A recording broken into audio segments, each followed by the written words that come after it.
Good morning. That's good. Bring it closer. That's good. Thank you very much for welcoming me and inviting me in the first place. This is such an exciting and joyous topic that I believe we will have a great, joyous, and wonderful time going through the whole concept and the reality of angels. I don't know where you are with this subject. Some are way out here, some are way out there. And for me, it's been relatively new. But I believe I could honestly say opening myself or having my life open to the reality of angels has worked a big change in me.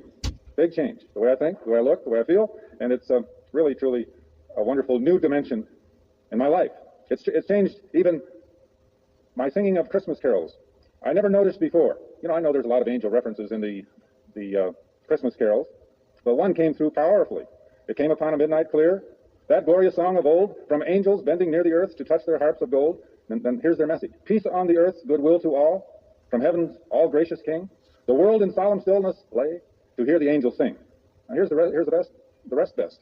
Still, through the cloven skies they come, with peaceful wings unfurled, and still their heavenly music floats o'er all the weary world. Above its sad and lowly plains they bend on hovering wing, and ever o'er its vital sounds the blessed angels sing. And you, beneath life's crushing load, whose forms are bending low, who toil along the climbing way with painful steps and slow, look now, for glad and golden hours come swiftly on the wing. Oh, rest beside the weary road, and hear the angels sing. For lo, the days are hastening on, by prophets seen of old, when with the ever-circling years shall come the time foretold, when peace shall over all the earth its ancient splendors fling, and the whole world send back the song which now the angels sing. Now, isn't that great? And you never realized it was that powerfully full of angels, did you? Well, I didn't. Peace, and their song is Peace on Earth, Goodwill to All. I hope, like me, you'll never sing that song again the same. You'll see all these references, because it talks really about life and about the song of angels and the message of angels and the peace on earth that Christ has brought. At the top of your sheet is a memory verse for you. I hope you will memorize it. Very simple. Just challenge yourself with some grade school level work here, because you plant these things in your heart, they stay there. And that beautiful psalm, he will give his angels charge over you to keep you in all your ways, is a really powerfully important and wonderful message to bury, not under too much, but put in your heart for all the tough times that life has a way of handing out. Now, what is my agenda for you in these 6 weeks? Because I do have an agenda, and I don't want it to be a hidden agenda. My hidden agenda is that we all have a great time. But my agenda has two dimensions to it. Some of you probably are way beyond the rest of us, beyond me, in angelology. Some of you probably been walking and talking and seeing angels for 40 years. For some of you, it may be new. Well, there's a lot going on about angels in our country today. You go to the bookstore, and there's just tons of books being written about. Go to the gift shops, and there's tons of wonderful little angel items, and big ones and little ones and all sizes. And it's kind of surprising. I think I remember that my opening to this topic happened within this year. And I know this clearly because shortly after last year's earthquake, I trekked down into Northridge. And I saw, there's a woman, an artist, who was setting the little angels around, and she had set a dozen or so angels around the most stricken part of the Northridge earthquake zone. And I remember thinking, how odd. I remember taking some pictures, and if I was taking those pictures today, I would make sure I got some of those little angel figurines in there. At the time, I closed them out. True. They were not important to me. They were eccentric. So something has happened to me, and I'll tell you how it happened a little bit. How it happened. A lot of things have been happening, but I want to first tell you my agenda for you. My agenda is that some of you open your mind, open your hearts, and for this topic and reality of angels to be really come alive. That it becomes something really exciting and wonderful and personal for you. That you will, in a new and fresh way, believe that God actively cares for us, you yourself, your loved ones, your grandchildren, great-grandchildren, that these are really, truly part of God's caring for us. And now you'll open up to that. And it'll be an exciting and wonderful thing. For some, and this is important in this day and age, we have to close our minds a little bit.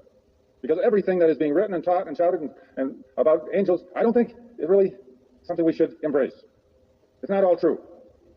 Some of it's far out. So to be able to open our minds on the one hand, and yet to be discerning, and set some limits and say, well, okay, that's interesting, that's fun, that's nice, but that's a fantasy. It's not biblically verifiable. And that's where we come back in most cases. It has to be consistent with what the Bible teaches us. So in my conclusion, I hope that for you, through and after and with this series on angels, you will be cheered, excited, comforted in a fresh way, and renewed. And that your vision, your eyes will be open, your heart will be open, as mine has been within the last year, obviously. When I marked from shortly after the earthquake, I know that I felt so different because of those figurines, how I would feel now. No, they're still little figurines, but I think I would be excited by them. At the time, it was not. It was sort of weird.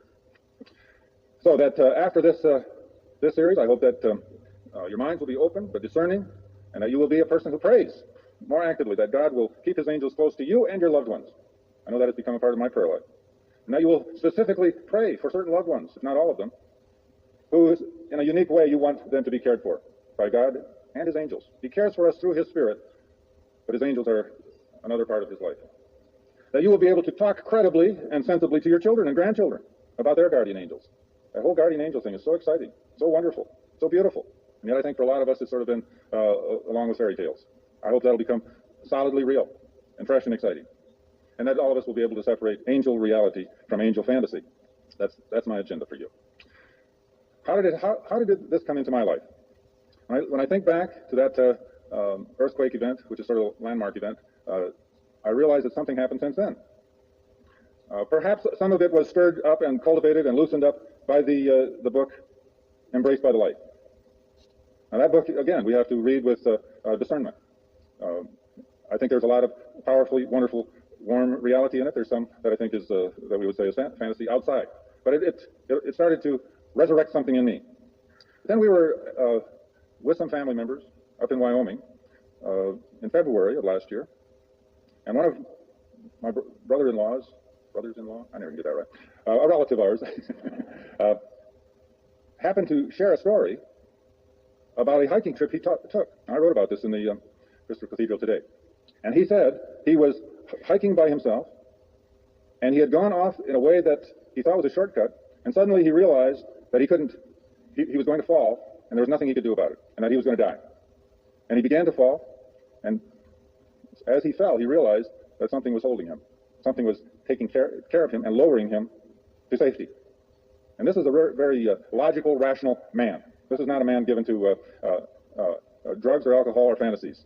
He's a physician, an orthopedic physician. You know, they're hard guys. They don't go off on funny trips. But he told us that story, and he did not use the word angel. Later on, I put that back in on it, and I talked to him, and I called him once, and he said, "Yeah, maybe that was it." That was the first thing, other than maybe the book of Embraced by the Light. Then I read a book. This book I brought with me.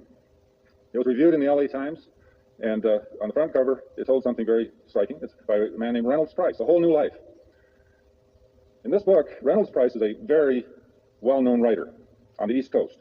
He's a professor of literature at Duke University. Now, Reynolds Price became aware that he had cancer of the spine one day as he was walking with his friend. His friend said to him, "How come your right foot is slapping against the ground so strangely?"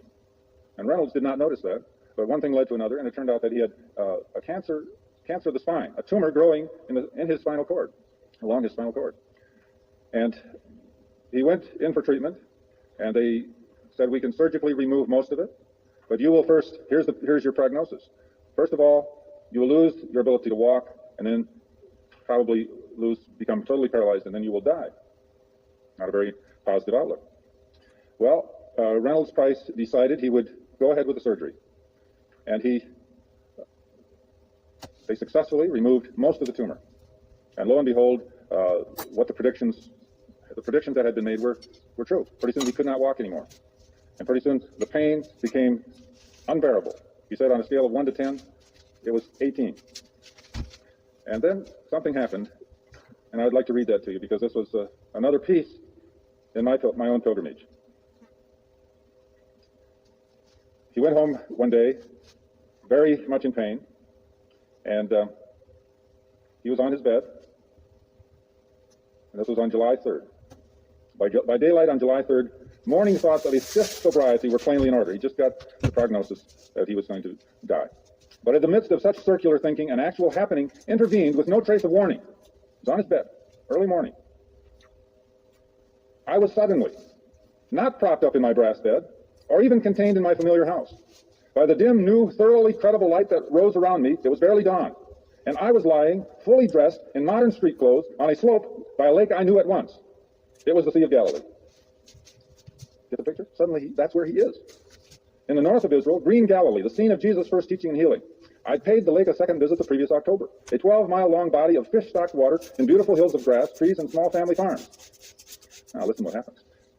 Still sleeping around me on the misty ground were a number of men in the tunics and cloaks of first-century Palestine. I soon understood with no sense of surprise that the men were Jesus' 12 disciples, and that he was nearby asleep among them. So I lay on a while in the early chill, looking across the lake to Tiberias, a small low town, and north to the fishing villages of Capernaum and Bethsaida. I saw them as they were in the first century, stone huts with thatch and mud roofs, occasional low towers, the rising smoke of breakfast fires. The early light was a fine mix of tan and rose. It would be a fair day. Then one of the sleeping men woke and stood. I saw it was Jesus, bound toward me. He looked much like the lean Jesus of Flemish paintings, tall and dark, with dark hair, unblemished skin, and a self-possession both natural and imposing. Again, I felt no shock or fear. All this was normal human events. It was utterly clear to my normal eyes and was happening as surely as any event of my previous life. I lay and watched him walk on nearer. Jesus bent and silently beckoned me to follow. I knew to shuck off my trousers and jacket, then my shirt and shorts. Bare, I followed him. He was wearing a twisted white cloth round his loins. Otherwise, he was bare and the color of ivory. We waded out into cool lake water 20 feet from shore till we stood waist deep. I was in my body, but was also watching my body from slightly upward and behind. I could see the purple dye on my back, the long rectangle that boxed my thriving tumor. It's coming back. Jesus silently took up handfuls of water and poured them over my head, till water ran down my puckered scar. Then he spoke once, "Your sins are forgiven," and turned to shore again, done with me. I came on behind him, thinking in standard greedy fashion, it's not my sins I'm worried about. So to Jesus receding back, I had the gall to say, am I also cured? He turned to face me, no sign of a smile, and finally said 2 words, that too. Then he climbed from the water, not looking round, really done with me. I followed him out, and then with no palpable seam in the texture of time or place, I was home again in my white bed. Was it a dream? Was it a vision? He says it wasn't. He says it was neither a dream nor a vision. It was something else. Something else. I don't know what you call it. I don't know what to call it. What he doesn't end up calling it anything other than it happened to him. Now, there's one other thing in here that I'd like to share with you that happened to him a little later. Well, it happened often. In this book I'm reading, well, I guess it was last spring, and it's kind of all, I think God working all these things together. See? This friend, this relative telling me his story, and different things going on.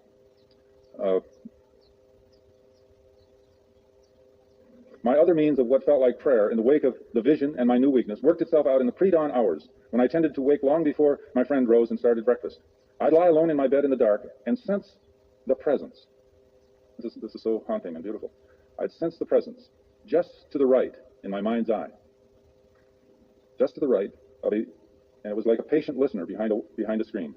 The screen seemed made of translucent cloth, and the slight glow behind it vaguely outlined the profile of a head and shoulders. I never asked who it was from the gallery of possible hearers, and I kept my eyes from ever looking toward the shape head on. I just sensed it. It, he, she, or whatever, never spoke a sound, but only heard me out as I worked at discovering my minimal needs and feasible hopes. I never asked it point blank for answers. Not yet anyhow. Its reliable presence seemed only to say that I had somehow to build my life on radical uncertainty, knowing only that I was heard by something more than the loyal but powerless humans near me. There was one other thing, and I'll just tell you about that was so powerful. The pain got worse after he was told that he was going to, that he was promised to be healed. The pain got worse. And one night he cries out to God. He says, "How much more can I take?" And again, this is a rational man. He writes plays and all things. He's reporting on his experience. How much more can I take? And he heard this voice. It said, more.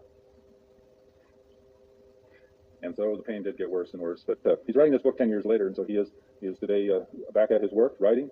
He is a professor. He is in a wheelchair. He did not.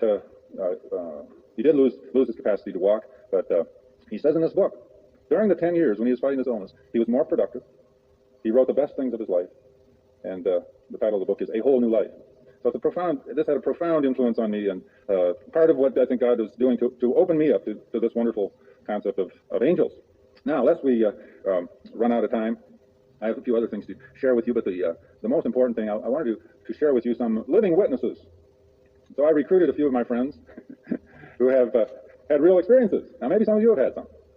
And I'd like them to share with you what happened to them.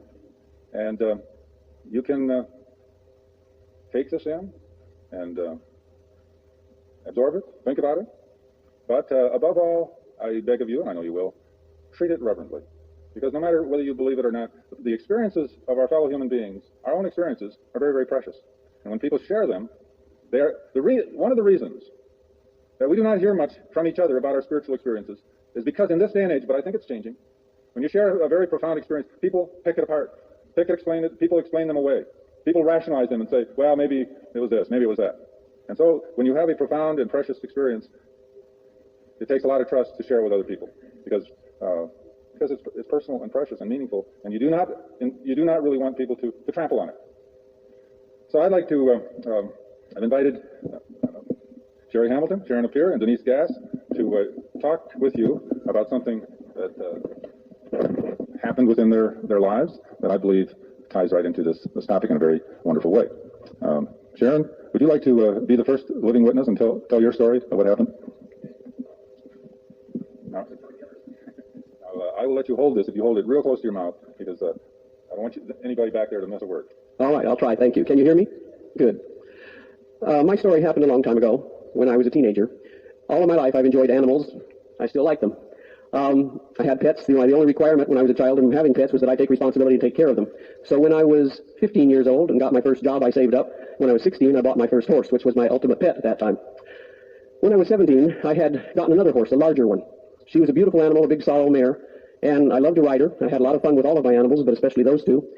But she would run away occasionally. And I don't know why. Kids think they're immortal at those ages.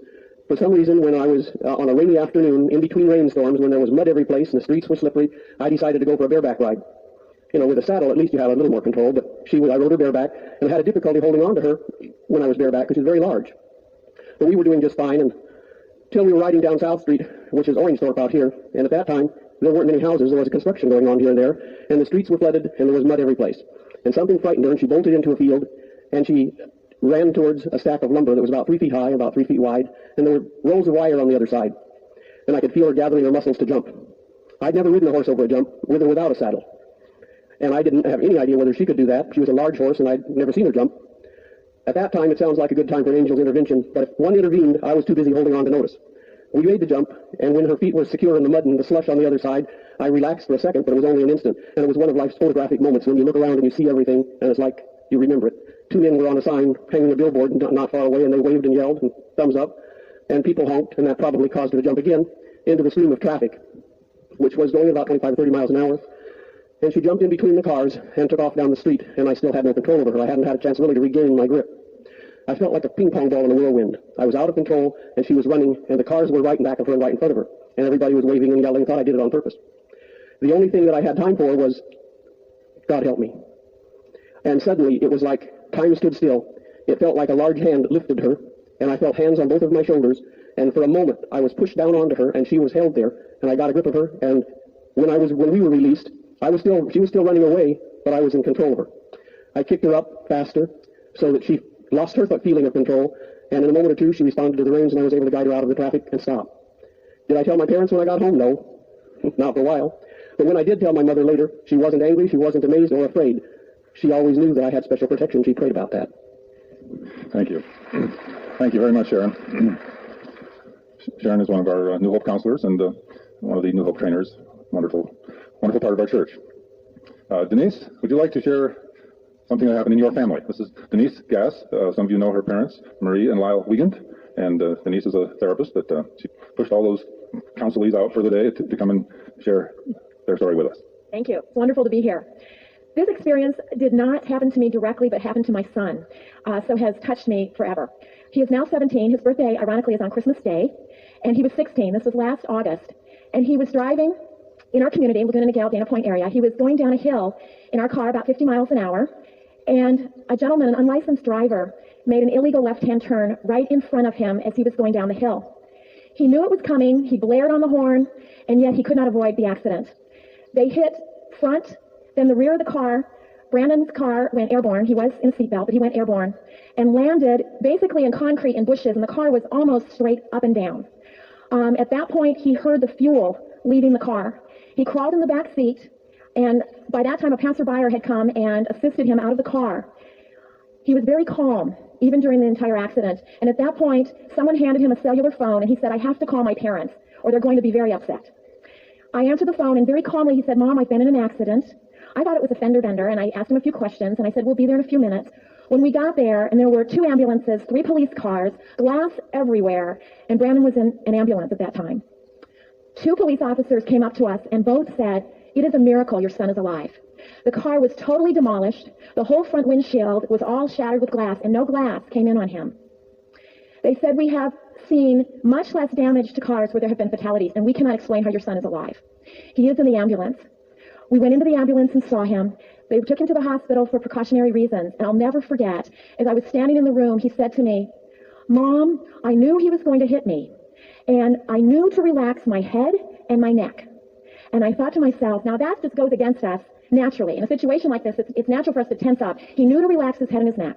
I believe he was told to do that. Not only that, but then he said to me, "I had a peace, Mom. I knew I was going to survive." And he used the word peace. I knew I was going to survive even before he hit me. At that point, he started to cry, and he said, "I'm okay. I'm really okay." He had a slight scratch on his leg that they put a Band-Aid on. And we took him home, and the next morning we called our pastor, and I said, "It's so important that we have a praise service." And we got together with our family and his best friend and his family, and we prayed in a circle, giving thanks to the Lord and the Lord's angels for sparing Brandon. Not only that, but our son, I want to share this because this was later. Our son is an active member of the group of Young Americans that sing and dance and travel around the country. I know they've been here at the cathedral from time to time, and this is his passion, this is his love. The accident occurred about a month before he was to leave on a 7-week tour to the East Coast. And so we had him going to a chiropractor about 3-4 times a week to work on some problems with his back for a period of time for the spasms in his back. And he went on tour. And when he got back, he said, a highlight of our trip was on Veterans Day. We stood on the steps of the Lincoln Memorial at sunset. And we sang the song, "Take My Hand, Lord." And he said, people stood in silence and started to walk over to us. And I thought later, thank you, Lord, for taking his hand, and the angels taking his hand, Lord. Thank you. Thank you. Thank you, Denise. That was wonderful. So there's another kind of angelic appearance, and giving him peace and assurance and helping him to prepare for the crash, and saved his life. Jerry Hamilton, many of you know Jerry Hamilton, and she has a wonderful story to tell also. She's also a good housewife, I think. She can't leave scraps of paper laying on the floor. Good morning, everybody. It is a pleasure to be here, and I appreciate Jim asking me to share this. I've never shared it until last fall when we were taking the angel class. In fact, I never thought about an angel in this story before until we shared different things in the angel class. It was about, I want to say 11 years ago, I might be off a year or so, but my husband and I were up camping in Pine Cove, which is about 6 miles above Idlewild, and it was raining. I thought it was a good rain story for you today. And we had been sort of inside, and it was clearing a little bit, and the sun was beginning to shine a little bit, and we came outside, and I went to walk down to visit with these friends of ours who were camped right across from the lodge. And it was a funny thing, because they said, "Did you hear what happened?" And I said, "No, what?" And they said, "Well, the rain was so bad that it had taken all the fish in the upper pond and washed them right over the road and down a little path stream to the lower pond, and then they had gone all the way down to the gate, which was about a mile down." So Dwayne, the husband of my friend, decided he was going to go down and see what was happening down there. And we were standing visiting with Marie. Now, Marie always liked to camp across from the lodge because she sewed a lot, and she always had a sewing machine with her. And this way she could just sit at the sewing machine and see what was going on around the camp, because everything was sort of centered around the lodge. Anyway, it wasn't very long before Dwayne came up the road. He had caught 3 big trout. Well, he hadn't caught them. He just picked them up from the parking lot about a mile down. And, of course, had nothing to string them on, so he strung them on his belt. But he had to hold his pants up as he walked up the road. So he came in and in toward their motorhome and said, "You know, Marie, it could rain again. I better clean these fish." So about that time, Bill and I excused ourselves. We walked about 20 feet to the road and started up the road, which was a slight incline. And we'd gone about 30 feet when all of a sudden we heard this horrible, horrible noise. And what it was lightning had struck a tree right by the Nash's motorhome, had come down the tree, had burnt a hole in the hood of a car parked right next to it, shot at an angle, blew the tire out in the back of that car, and was headed up the street toward Bill and I, without our really knowing what had gone on. I was holding Bill's hand, and we were trying to get up to our motorhome as fast as we could. And I just went all of a sudden right into him. Watch it, Jim. And he sort of grabbed me. And at that time, we saw this blue ball go right up about 30 feet beyond us. It headed over toward the soft shoulder. Because it had been wet and raining, the top of the soil was wet, but underneath was still, of course, dry. And when it exploded, it shot up in the air probably about 6 or 7 feet of just dry dust and powder. And we sort of gasped, and it dawned on me that it was electricity that had hit and burned the tree and come down through the car and up the road. And the time it exploded, about 3 seconds later, people started running out of their motorhomes over to see how we were. There was a lady behind us who had fallen. However, she had fallen only because a limb of the tree had come down and hit her. And it was interesting, about 2 years later, we met her in Soledad, and she was telling of this experience, and my husband said, "Do you know we were the couple right ahead of you?" Anyway, after everybody saw that we were fine, we made it back to our motorhome. Now, we were very shooken up about this, and we stayed for about an hour in our motorhome, praising the Lord. I don't know why. I mean, just I was alive. It could have hit me. And after that, we had a little dinner, and we went on down to the lodge and sort of forgot about it. And it's come back many, many times to me, but never really realizing it. You know how you use your own knowledge? I thought this ball of lightning had power so that it pushed me into Bill. I went for like 10 years thinking this, realizing that had it been coming behind me, it probably would push me forward, not to the side. And after a couple of classes with Jim, I realized, and in my own mind and my husband's mind, it's sort of something that's been answered as to why I was pushed into him. I do believe it was a guardian angel that just shoved me out of the way of that ball of lightning. Thank you. Thank you. Thank you. Thank you, Jerry. Well, there you have it. Now, you may start reassessing some of the things that have happened to you. With Sharon, it's angelic hands pulling her down back, or the horse up, saving her life. With Denise, it was with her son, just a strong sense of you're going to be all right, so that he could relax, and saved his life, because if you aren't, you don't, and probably saved him in more ways than that. And with Jerry, an angelic shove. You know, that's what it amounts to. And if you read the stories that are in the books, they're so exciting because so many of them are exactly like these. You can go to the bookstore and get these books, and you will read stories exactly like these. That a shove, a nudge, an insight, a warning, running into something that wasn't there, life-saving events that people don't think about until maybe later, and they start wondering about what's really going on in this world. I think in the process of this whole talking and thinking, I thought back in my own life, did anything ever happen to me that fits into that category? And I recalled one time, as an adult, it was Sunday night.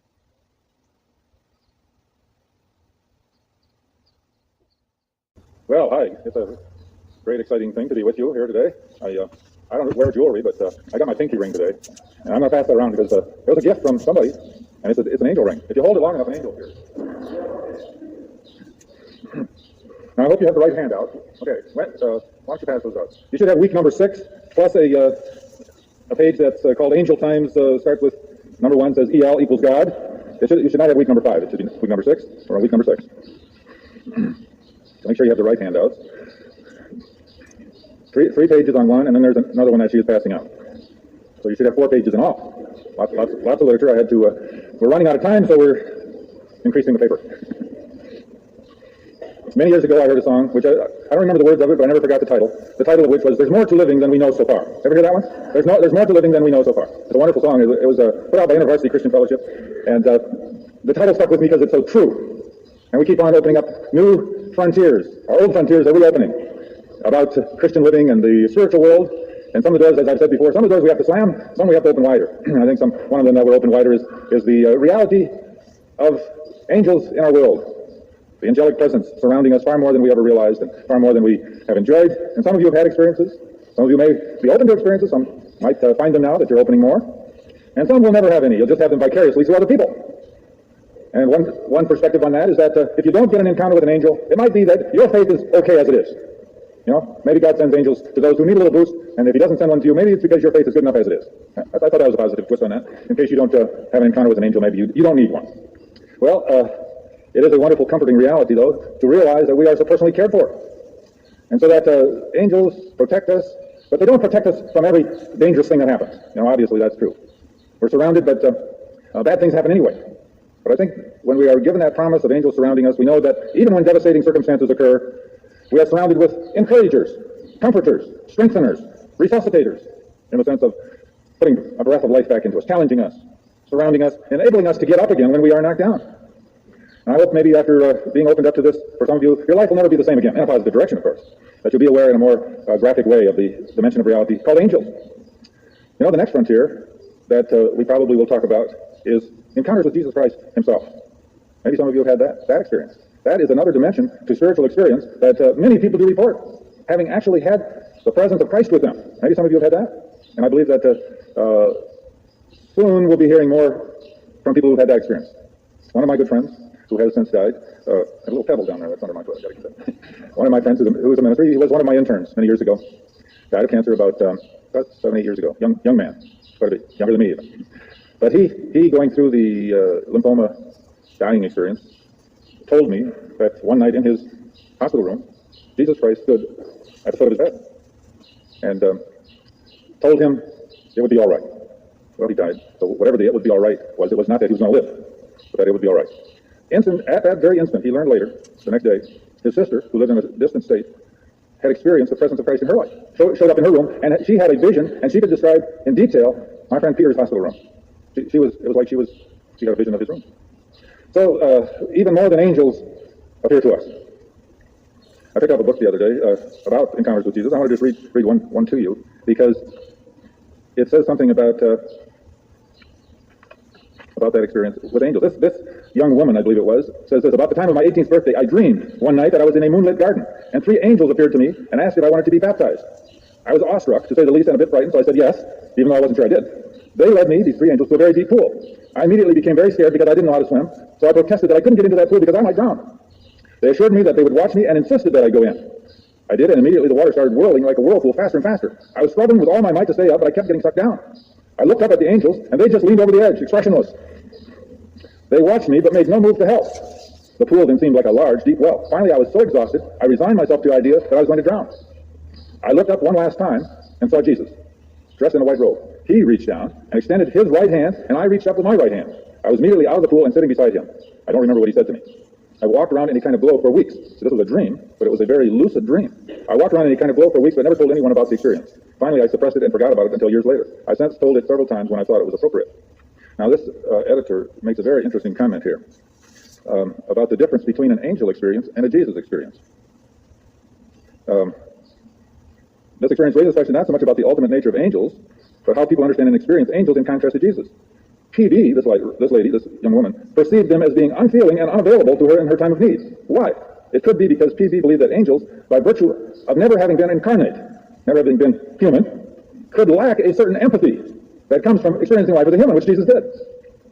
I thought that was quite a fascinating thought, that even deepens and enriches the whole idea of God in becoming flesh, and this whole idea that he knows fear and terror and things like that because he has been in the human form.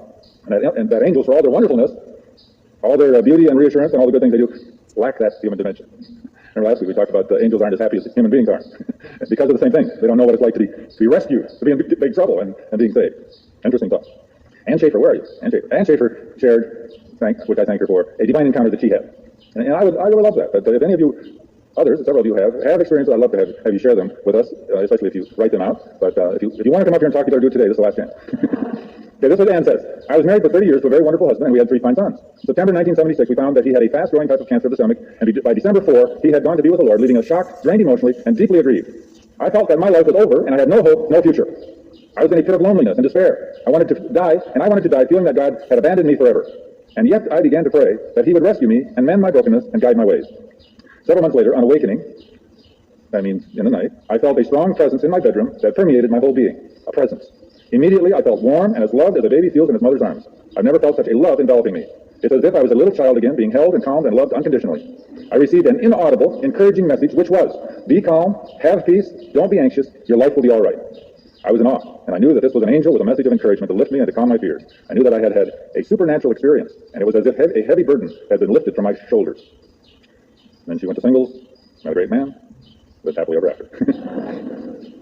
Thank you, man. Wonderful.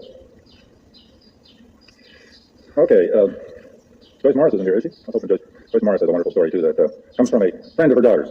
But we'll have to forego that one. All right, I'd like to comment about spiritual warfare first, because that question has been raised.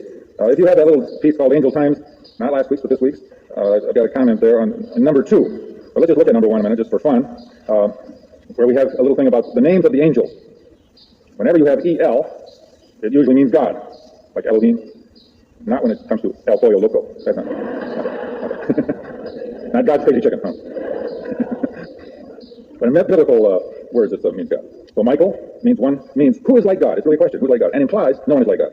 Gabriel, the L at the end, means strong one of God. Raphael, even that's in the Apocrypha, means healer of God. Angel means messenger of God. The L. Now, like the city Bethel means house of God. Kind of a nice thing to know. Okay, spiritual warfare. This question is raised because there's a theme that goes through parts of Christianity, very strong in Frank Peretti's books, This Present Darkness. Now, these books are interesting, exciting, spiritually helpful, and worth reading.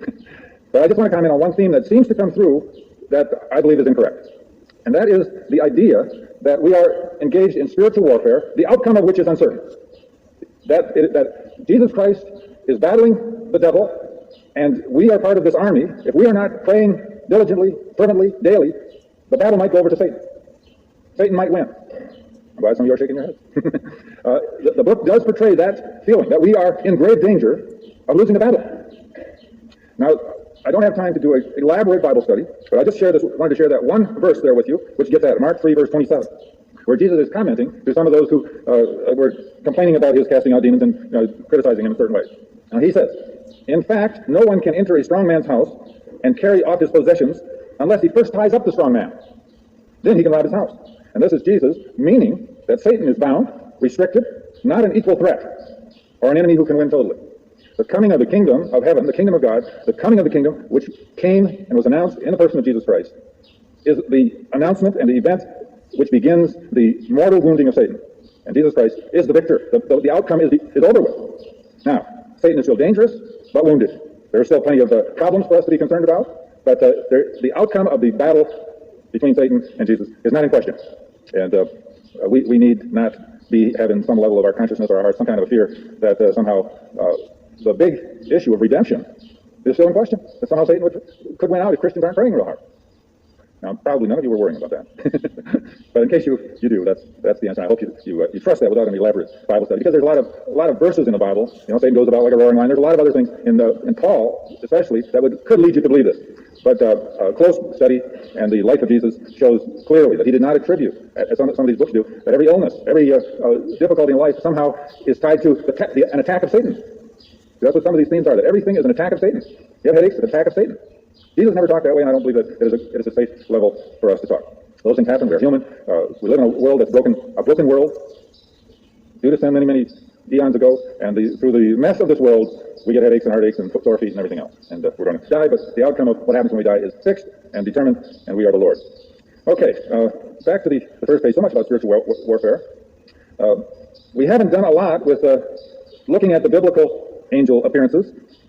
And I have a list of them there in the handout for you, but I wanted to draw your attention to some of the more unusual ones. They're all unusual. But back to Angel Times, look at number 9 there, where we reproduced an artist representation of angelic appearances that came to Ezekiel looking like wheels.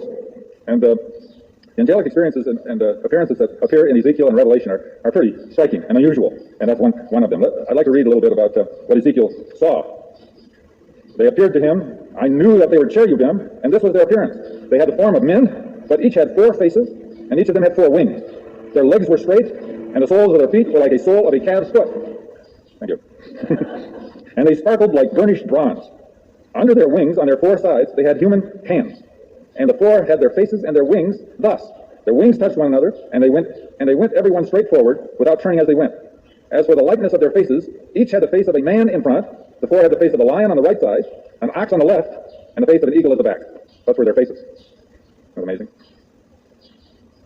So if you want to see rather striking, symbolically unusual angels described in Scripture, look in Ezekiel chapter 1 and chapter 10, and these are really pretty amazing.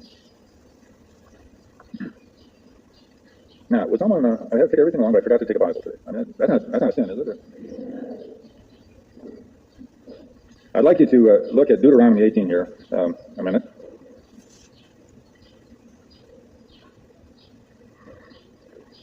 Because if we run out of time, I certainly don't want to miss this one. There are books on the market now that talk about how you can create an attitude and an atmosphere to attract angels. Or like putting a bird feeder in your backyard, I guess. I've not read them, but I've scanned them, and I know there are these books that really say this is possible, that angels are there, and if you do the right things and act the right way, you can draw them to you. Now, the question is, should we get busy doing that or not? It seems like a wonderfully pious occupation that good people ought to be doing. Do you think so? No? No? Yes? No? Maybe? Well, it is puzzling, and probably we ought to think about such things, because increasingly in our world, since we're in a time where anything goes. We're in a time where anything goes. All oughts and law is sort of breaking down. Not true law, or maybe even that, but we're in what it also goes along with multiculturalism. Multiculturalism, which sounds very good, because even here we have a lot of different ethnic and other kind of backgrounds represented. Now the question is the attitude that's come forward is every culture has a right to exist, correct? Every culture, they do theirs this way, and we do theirs this way, and everyone has its own rights, and its own traditions, and its own ways of doing things. Therefore, we got to respect each other. Sounds good so far. But how far do you go with that? How far do you go? Is every culture legitimate, or is there a way that is God's way, that should be imposed on some cultures that have maybe lost the way, that are acting or carrying on traditions and habits and rituals and so forth, which are not good. They're not proper. Well, multiculturalism, taken to the extreme, says you cannot impose your values on another culture, right? And do you agree with that or not? You shouldn't impose it, huh? Okay. I disagree. I will give you an extreme example of this, because it was mentioned it was related to something that was mentioned by our guest in the pulpit Sunday, Chuck Taylor, who was involved in the cochlea transplant, right, which brings hearing to unhearing little babies and infant children. Now, are you aware that there are non-hearing people who vehemently protest that procedure? You're aware of that? Now, did you know that? Some of you did not know that. Some of you knew that. Now this is, in other words, there is a non-hearing culture of people who do sign language, who say, what right do you have to say non-hearing is not as good as hearing? Now, there's multiculturalism taken to extreme. Non-hearing people who communicate in their own way have a right to exist just the way hearing people. And you have no right to make our children hear. We want them to grow up as non-hearing people communicating the way we do. Now, what is the answer to that? I think obviously, God wants people to hear.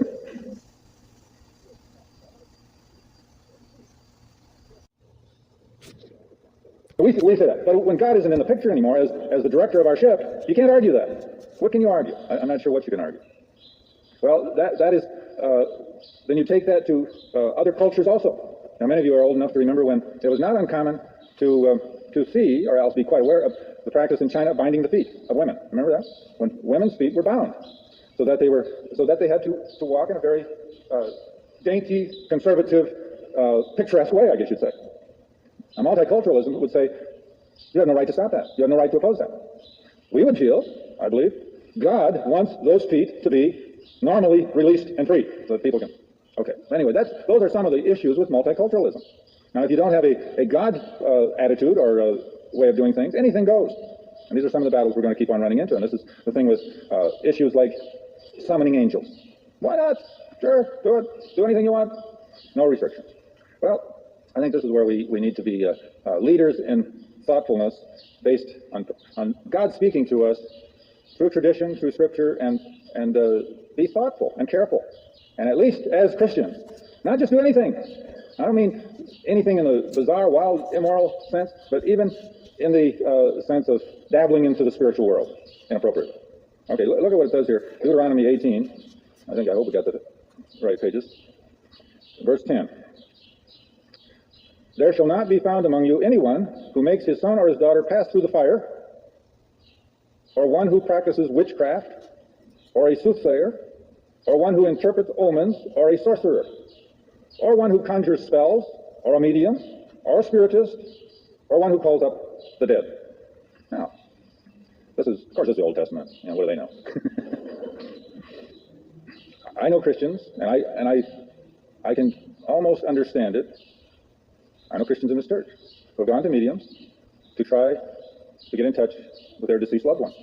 Now, when you are desperate, when you are brokenhearted, when you are bereft of someone who you feel you cannot live without, you do things like that. People do things like that. But according to Old Testament godly guidance, don't do that. Don't get involved with that. And I believe, that is of the same species as putting into a lot of effort to contact angels or to get angels in your life. Angels will show up here and there, now and then, when you need them, or they're there. They're there more than you know, comforting, guiding, strengthening, supporting you. But I believe, the guidance here is really important. Right? Now, you don't have to say, well, why not? Well, you can say that. Why not? What difference does it make? I believe God is saying to these people, and it's very important for us today, it's dangerous business. It's dangerous. Not because this is a waste of money, that too, but it's a dangerous world to dabble into. I do not believe we should dabble in it at all. Personally, I don't believe we should dabble in it at all, because it has the danger of opening up doors which you can't control. I think we should stay far away from it. Personally, I stay away from Ouija boards, movies like The Exorcist. I wouldn't go to it if you paid me for it. It scares me. Plus, I think it's dangerous. And I think this is God isn't just trying to be a spoilsport. He's saying to people, it's dangerous. We are called to live in this world, to meet our responsibilities, to love each other and care for each other and support each other and to do our work. Don't dabble in this. And the other realistic thing I noticed in the paper yesterday, I think it was, the Sheriff Department of San Diego is doing a study of some gypsy people who claim to have powers in this area. And one person reported having given $675,000 to these people in their continued promise that just a little more and we'll put you in touch with your loved one.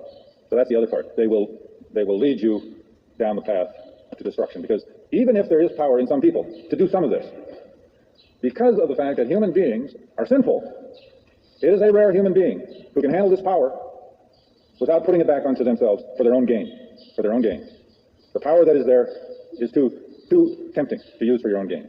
So I would admonish, beg, entreat, exhort you to follow these words, and not to be tempted, even in the most dire times of agony, to think that you can reach out beyond this realm intentionally and to resort to any of those things that are mentioned here, which in our day and age are really more like spiritualists and mediums and so forth. Okay? Any comments or dissent? Very important, I think.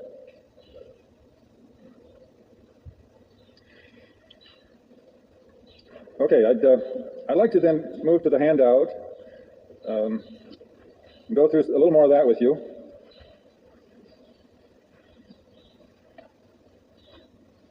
Anybody know the answer to number 6? Number 6 on the page with the wheels on it. What role did an angel play in the healing powers present in the pool of Bethesda? Remember the man who lay there for 38 years? What did the angel do? That's right. The angel stirred up the water. It wasn't until the angel came and stirred up the water that the healing occurred. All right, let's see if there's a couple more here that are kind of fun. Number 12. What did the angel do to Isaiah after he cried out, "Woe is me, I'm undone, I'm a man of unclean lips"? What did the angel do? Excuse me? Say it again. He put a hot coal on his tongue. Lips, tongue. Very good. Now, somebody look up the Transfiguration, Matthew 17, verse 3, and or Luke 9, verse 30. Now, the reason I want you to look that up, this is just a little playful one here. In some of the lists that I have read in books of angel appearances, Jesus' transfiguration scene is mentioned. Now, anybody find it yet? Anybody want to read that? All right, okay, if you read it, who can tell me what's wrong with having that listed as an angel appearance? Okay, who showed up? Moses and Elijah. There's no angels there. See, the list makers have fallen into that error that we talk about later, that human beings cannot become angels. We're not angels after we die. So Moses and Elijah showed up, but no angel showed up. It's Moses and Elijah. It's spiritual beings. Very important. Not really. Okay. On the last page, I've listed what I think are the most intriguing, interesting, maybe not all of the most important ones. Maybe you'll find one that you like better. Appearances of angels in Scripture. Now, I did not list Ezekiel and Revelation. Those are kind of a special category that are more visionary than these other kind, which are rescue events. Just want to go through them so that some of you who are less familiar with Scripture are aware of all of these. The first one we've mentioned many times, the cherubim guard Eden so that Adam and Eve could not come back into it. The second one is the counseling of Hagar and Ishmael. Remember, they were out in the wilderness. Hagar got kicked out of the family, so to speak, by Sarah. Sarah was jealous of her, so she takes her son, which was really Abraham's son. They went out, and the angel comes to her and reassures and comforts and guides her on what to do. Number 3, promising a son to Sarah and Abraham. Remember that one? And then Sarah laughed and got scolded by the angel. Attending to Lot in Sodom. Quite a drama that happened there. Rescuing Isaac from the altar. Abraham is about to sacrifice his son Isaac, and the angel stays his hand with the dagger. At least that's the way it appeared in my Bible story book when I was a kid. Remember that picture if you were brought up on Bible story? Unforgettable pictures, unforgettable events. You know, we were nourished on some rather disturbing stuff, isn't it? Right? No wonder we're all messed up. Appearing to Jacob, the Jacob's ladder scene, wonderful, exciting scene. Then wrestling with Jacob, and again, some of these are unclear. You can't say for sure where they were purely an angel or where it might have been the angel of the Lord, the temporary incarnation of Jesus Christ. Some of those are need a little interpretation. The angel takes the form of a burning bush. Now, you got to admit that's a rare one. In the form of a pillar of cloud, there was fire and cloud, but this one refers to the cloud. Encountering Balaam, which we enjoyed, called the commander of the army of the Lord. That's what the angel that appeared is called, the commander of the army of the Lord. Announcing the conception of Samson. That's not Dunstan. That's his name, Dunstan Samson. It'd be interesting to trace that out. Punishing David and his people after David counted the soldiers. Nourishing Elijah. And another one unforgettable from childhood is preserving Shadrach, Meshach, and Abednego in the fiery furnace. There they appeared. And the king says there's 4 in the furnace, not 3. And one was the angel. Saving Daniel in the lion's den. Then in the New Testament, reassuring Joseph to marry Mary. Announcing John's conception to Zechariah. Announcing Jesus' conception to Mary. Advising escape to Joseph. And then to the shepherds about Jesus' birth. Ministering to Jesus following temptation. Ministering to Jesus in Gethsemane before the crucifixion. And then the resurrection morning at the tomb. And how interesting it is that all the Gospels are real clear and strong on the angels at the resurrection at the tomb. They all have it, no doubt. At the ascension, freeing Peter and John from prison, instructing Philip where to go, Cornelius in a dream. You know, there's one where an angel comes to a non-Christian, non-Jew, comes to a pagan, you might say. The angel appeared to Cornelius, a Roman, and eventuates in his conversion. So angels can show up in a lot of places. Releasing Peter from jail, remember that one? That's an interesting one. Strengthening Paul, and then of course the book of Revelation, enlightening John. So those are some of the best. Any of them I leave out that you thought of? Okay, anybody want to tell their angel story? We have a couple minutes left. One last chance. If not, I'd love to write it, see it, read it in writing. So get 3 punches and go in my notebook. And I have one more story that fascinates me, and I'll end with this. Probably because I identify with it as a youngster. 3 years ago, the Durant's family, natives of southwestern Florida, moved to a house in a partially completed subdivision, once farmland. Set apart by side roads, the Durant's house was the only dwelling on their street, and their vast lot was surrounded by woodsy grass, palmetto clumps, and drainage ditches. Even without a telephone, Debbie Durant felt comfortable in the isolated brushland. But she was apprehensive about letting her children roam at will. Things could happen. Kids could get hurt, where their cries couldn't be heard. And there had been several reports of rattlesnakes in the area. Their pets had even been bitten. Noise and traffic scare rattlers, Debbie explains, but they're very much at home in a quiet area like ours. Still, one lazy Sunday afternoon just before Easter, when 12-year-old Mark decided to wander the land with his BB gun and his dog, Debbie agreed. She started the dinner dishes, enjoying the peace and quiet of the mild day. Mark was enjoying the sunshine too. Spying a bird in a clump of palm, he leaped over a drainage ditch for a closer look, landed on something movable, and felt a burst of agony as if his foot had exploded. In horror, he realized that a huge rattlesnake was hanging onto his foot, puncturing his shoe right below the ankle. Mark had never felt pain this intense, and the snake's fangs seemed to be stuck in his ankle. Through a haze, Mark saw his dog growling and snapping at the snake, which eventually released its grip and slithered away. But the rattler's deadly venom had entered at the main vein in Mark's leg, the worst place for a bite. By now, that vein was carrying poison through Mark's body, attacking every system. Horrified, Mark realized that his strength was ebbing quickly, and he could barely walk. That 150 yards home might as well have been 150 miles. He was going to die, and his family didn't even know he was hurt. Debbie was putting away the dishes when she heard the front door open and her older son shout, "Mark, what's wrong?" In horror, she heard Mark answer, "I've been rattlesnake bit." She raced to the living room just as Mark fell to the floor. Pulling off his shoe as Buddy ran for his father, Debbie saw the foot already swollen and purple, and she smelled the same musky odor that she had noticed when her pets had been bitten. It was true, a snake had bitten him.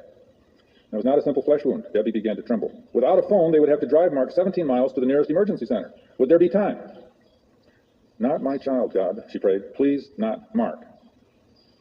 Well, I'm going to shorten it a little. They rushed off in their car, and the car broke down, and cars rushed by, but finally an old Haitian man in an old pickup stopped and picked him up, and they got him there, and his life was barely saved.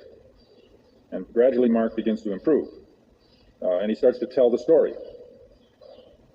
"But where were you?" Mark's father wanted to know. "Out in the field, next to the ditch. But that's at least 150 yards. "He must have been much closer," one of the doctors said. "Mark could never have walked that far. There's too much venom in his system. He would have been unconscious right away." And there were the 13 steps up the front of the house to the living room. Had this terribly wounded boy managed to climb them? "The man in white helped me," Mark explained. "Man? What man?" "The man. He was just there. When I knew I couldn't make it to the house, he picked me up and carried me." "What did he look like?" Debbie felt a tingle on the back of her neck. "I never saw his face, only from his shoulders down. But he had on a white robe, and his arms were real strong. He reached down and picked me up, and I was hurting so bad that I just sort of leaned my head on him. I felt calm." "Did he say anything, Mark?" "He talked to me in a deep voice," Mark answered. "He told me I was going to be real sick, but not to worry. Then he carried me up the stairs, and I didn't see him again." A man in white. Debbie didn't know what to say. But she trusted. Mark's experiences touched many people. While Mark was recovering, he told me that he was sure his granddaddy, Durans, had been with him in the hospital emergency room. But Mark's grandfather had died sometime before the accident. And Debbie reminded Mark of this. "But he was right there with me, Mom. I know he was." Of course, Granddaddy Durans must have been the man in white that Mark dreamed of seeing. But Mark was firm. "No, Mom, that wasn't Granddaddy. And I didn't dream about the man in white. He was real." Well, our time is up. I really enjoyed being with you. It's been fun to explore this wonderful topic with you, and I hope your life, like mine, is better because of it. And I hope you will have a wonderful experience and maybe have an encounter with angels. Thank you. Church, out in the country. I was coming back into Grand Rapids, Michigan, and in the middle of Grand Rapids, Michigan, this is in winter, there's what they call the ass curve, and it's a very hazardous curve whenever it gets slippery and wet. I entered the curve, and suddenly I saw 5 cars in an accident, all across this freeway. And I thought, my instantaneous thought was, there's no way that I can avoid an accident. I couldn't brake, I couldn't turn because of the icy road, and they were all in front of me. And the next thing I knew, I was on the other side of it. It boggled my mind at the moment, but until, like Jay, I never told anybody. I never told my family. I went home for dinner and not reflected this ever. Just thought that you think that I must have misassessed this. Somehow there must have been an opening. But now as I think back of it, I think it qualifies as divine intervention. And it's a lot more fun that way, isn't it? It's more exciting. Okay, the belief in angels is nothing new. The interest in angels is nothing new. There used to be in history strong belief in angels. And if you look back through art history, you know that's true because there's so much angelic presence in art. So that we're not entering something fresh and for the first time. We're getting back to something that had disappeared. And maybe we should think about that. Why had active belief in angels died out so much? I think each of us, if we're Bible-believing Christians, or if you're Bible-believing Jew, or you're Islam, I'm sure you're not, but the fact is, angels are lively parts of these religions too, very much so. It's not just a Christian thing. In fact, angels are part of practically every culture that's ever been studied, which makes you wonder, could all of them be imagining things? Probably not. Well, what happened? So that many of you, like myself, grew up believing in the angels in the Bible, but not really believing in the angels in everyday life. Would that qualify for some of you? Angels were biblical, but not every day. What happened? Well, here's probably what happened. At the end of the 18th century, we had the beginning of what is known as the Enlightenment, the Age of Reason. Now, you can guess what's coming. The Age of Reason entered, in which human beings, Christians and non-Christians, at least in the Western world, began to think and just use their head. Scientific method. If you could prove it, it was tangible. If you could touch it, if you could visualize it, if it made sense, it probably was something you could accept. If it didn't make sense, it was just somebody reported, it probably is not valid. So the Age of Reason is on. And I believe that we are still undoing, a lot of good came out of that, of course, but we're still undoing some of the negative consequences of the age of reason, where we threw out everything, every experience type of thing. The other part of that is that in the Reformation, where Martin Luther reacted against the teachings of the Catholic Church, and he said, the Scriptures are the only thing we can trust. And out of that emphasis, that we know as the Reformation, came the total, wonderful focus on the Bible. And we uncovered so much out of the Bible, and we said all this other stuff that the popes and priests and others are telling us, we can't trust these. Because the Scriptures had fallen into total disrespect. Nobody could read them. We just had to take the experts' word for it, and they didn't pay much attention. They were more into controlling people and running the church based on traditions. So then we come into the Reformation. Scripture is all that we can trust. Well, a lot of good came out of that, obviously. But the other part of it is people's experiences were regarded as untrustworthy. You cannot trust somebody's experience. They tell you one of these stories like we heard. Well, that's nice. But the only thing that counts is Scripture. And as a result, you go into the Bible and you find all truth there, and the experiences of Christians were pretty much disregarded. Now, what I would like to do in our time together in the next few weeks is kind of walk back and forth between noticing and looking at angelic encounters in Scripture and looking at some of these 20th century angelic encounters like we heard these wonderful stories today. Because I believe both of these will give us a great deal of inspiration and hope and really continue to open our hearts. I was talking to my parents a few months back about this topic.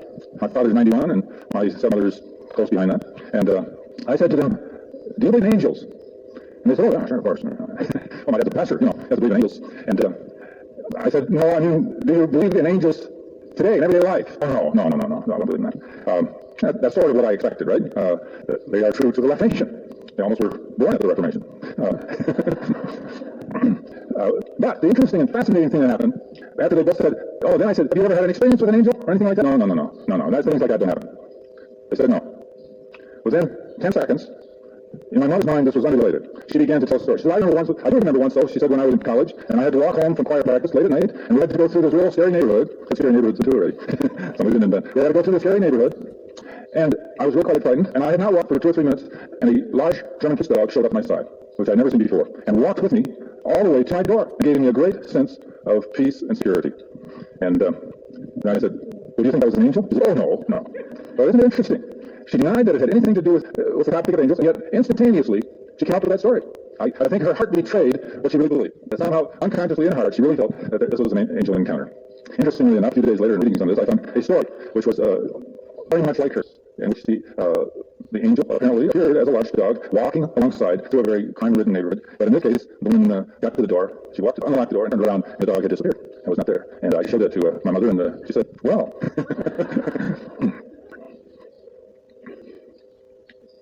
Okay, well, the time is about up. I hope as you go into your small groups that you will share some of your experiences, but also share how you feel about this subject. Whether this is something you're a little bit closed on, or you're wrong about this, and if you can, try to think of some event in your own life that might fit this category. Where you were strangely comforted in the night or in the daytime, or something happened. Because I believe that as we find these experiences in our lives, it nourishes our relationship with the Lord. It builds connections that need building, and I believe that's the reason why God had angels in the first place. Then the woman went to her husband and told him. Now listen how she describes it. A man of God came to me. He looked like an angel of God. Very awesome. I wonder what he looks like. Because on the one hand, he kind of seems to be a man, and yet there's something awesome about him. I didn't ask him where he came from, and he didn't tell me his name. Because on the one hand, he's awesome. On the other hand, he seems like somebody who just wandered onto the farm. But he said, you'll conceive, and so forth. Okay, then Manoah, the husband, prayed to the Lord. Oh, Lord, I beg you, let a man of God you sent to us come again to teach us how to bring up the boy who is to be born. Now, he's already told his wife, the angel already told her. But Manoah seems to need it firsthand. Doesn't seem to trust the woman. But the instructions have already been there. But I think Manoah feels left out, wouldn't you think? But God heard Manoah. And it's fascinating, too. You think, okay, you're God, you're an angel of the Lord. Manoah wants to see him, right? And God heard Noah. But he shows up and Manoah's out in the field. This is an angel. You think he could show up straight hand to Manoah? At that time, he wouldn't be out there. God heard Manoah, and the angel of God came again to the woman while she was out in the field. Catch that. She was out in the field, and Manoah was back in the house. She's come a long way. But her husband, Manoah, was not with her. The woman hurried to tell her husband, he's here. The man who appeared to me the other day. When Manoah got up and followed his wife. When he came to the man, he said, are you the one who talked to my wife? I am, he said. And then they discussed again how to bring this ladder up. Verse 15. So Noah said to the angel of the Lord. Now remember that expression is used often of angels, especially in the Old Testament. Angel of the Lord, and we'll talk about that maybe a little later. He invites him for dinner. That's what he does. He invites them to dinner. The angel of the Lord, verse 16, even though you detain me, I will not eat any of your food. But if you prepare a burnt offering, offer it to the Lord. Parenthesis. Manoah did not realize that it was the angel of the Lord.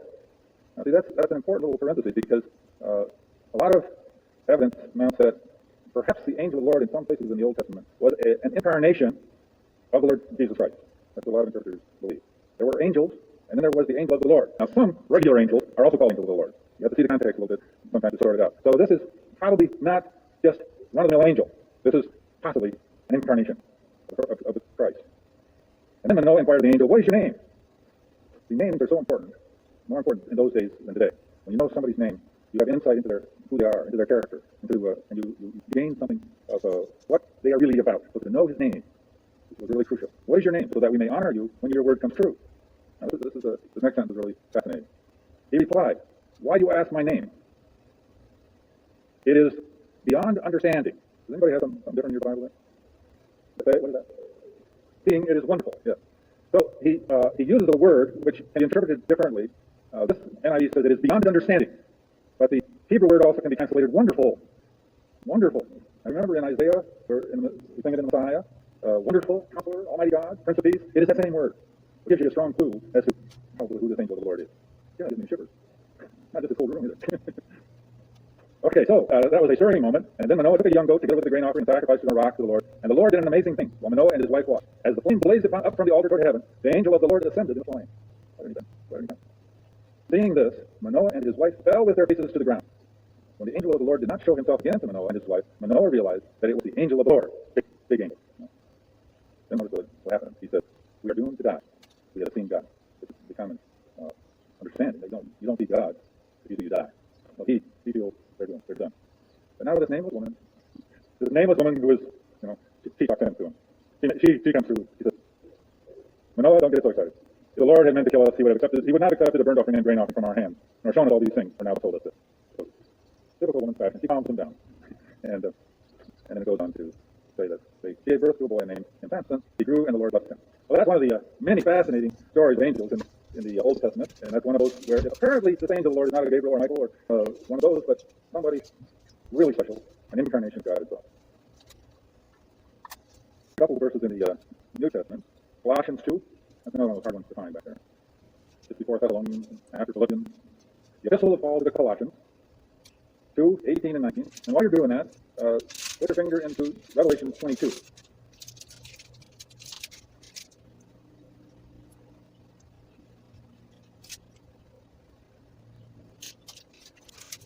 Revelation 22. Okay. Colossians 2, 18 and 19. I picked this out because it says something important about how we are to regard angels. Colossians 2, 18. Paul is speaking, giving instruction. Do not let anyone who delights in false humility and the worship of angels disqualify you for the prize. Such a person goes into great detail about what he has seen, and his unspiritual mind puffs him up with idle notions. He has lost connection with the head, halfway. So, what are you hearing there? Angels are not to be worshipped.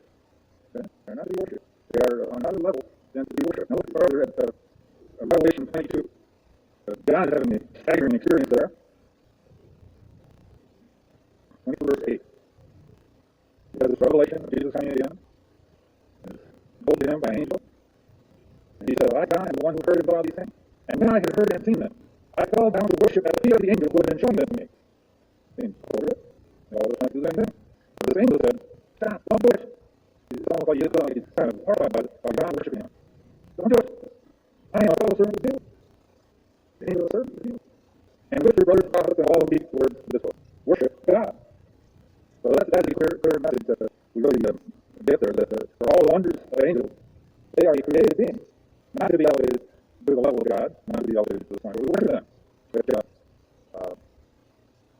raises a question. I don't know who you are, of course, maybe some of you, or anybody here of the Mormon faith. Okay. One of the questions that has grown up in my mind after doing the study of angels is that the Mormon Church is a Sabbath angel. Can you ever think of that? No, not. Yeah, the doctor told me. And there's other teachings that we'll come to, I hope, that suggest the fallacy in starting a religion or a belief system that is contrary to the Scriptures. Reveal an angel. Well, it really puts a little big question mark on the origin of that faith. We do not believe that the angels are supplying the same messages temporary scripture as it is. They do it in our scripture. It says they do not capitalize the he when they speak of the angels in the New Testament. They do not know either. That's right. Yeah, that's true.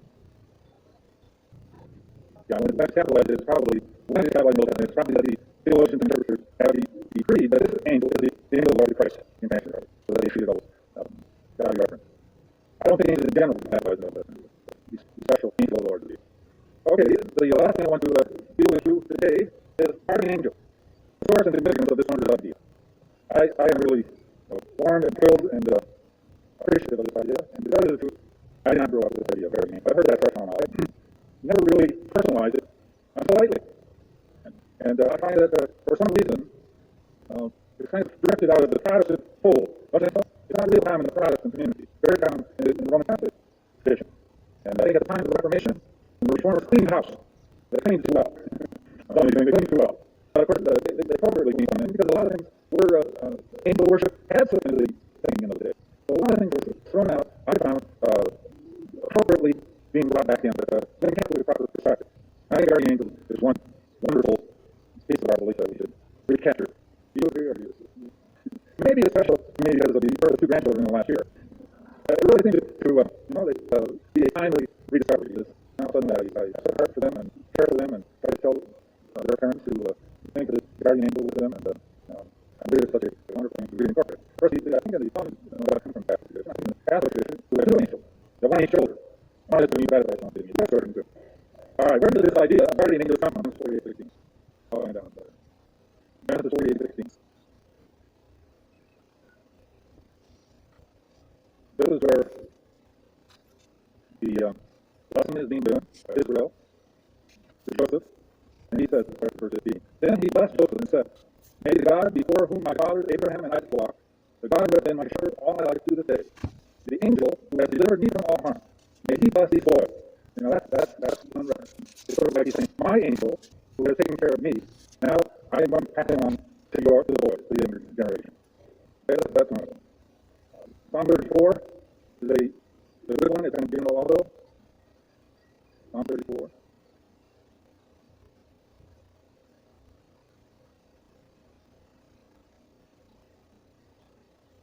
Psalm 34, verse 7. The angel of the Lord encamps around those who fear him, and he delivers them. I'm not going to get into pretty general, but it is common, and it is very personal. All right, here's another one that is in the New Testament that is quite fascinating. Acts 12, verse 15. That's really, we're running a little short. Acts 12, 15. Remember, Peter has been in prison, and the angel has released him. Remember that story? Peter's in prison, and the angel comes to him, and wakes Peter up, wakes him up, and tells him to get dressed, and he takes him out of the prison. And Peter said, now I know without a doubt that the Lord sends an angel to rescue me. And he goes to the house of Mary, the mother of John, and many people that are praying gathered there and praying. And Peter knocks at the outer entrance, and the girl comes out, and she recognizes Peter's voice, and she's overjoyed. She's overjoyed. She runs back in without opening the door. She leaves him standing at the door. They tell her, she says to him, Peter is at the door. And she says, you're out of your mind. That's what they say to her. They say to her, you are out of your mind. And she kept insisting that it was so. They said, it must be his angel. It must be his angel. Which strongly suggests that this personal identification of each person with an angel. This angel is an angel. Each person has an angel. And that's what I was doing. Because certainly Peter could not be doing it. So there are three of them. The other one is from the New Testament. It has to do with not despise the child, because the angels continually see the face of my Father in heaven. Take care that you not despise the little ones. And have their angel continually see the face of my Father. Now, finishing up, last week, I don't remember, asked you for the names, how many people were named in the Bible? Here's one more. You named them, Michael and Gabriel, right? It was Joseph, Mary, Peter, Raphael. Okay. Now, here's your friend, and I'll give you a word. And Raphael, I have one. You find Raphael, you'll be right. There's your challenge. Because everybody's a Raphael. Where does it come from? Oh, yeah. Now, the second challenge is this. It's easy for some, hard for others. I won't say what. Tell me where you find Lucifer. Your name is by social theory. You can find where Lucifer is named. And some of you are going to find it easy, some of you are going to find it difficult. I'll tell you why. But that's your best challenge. And the other challenge is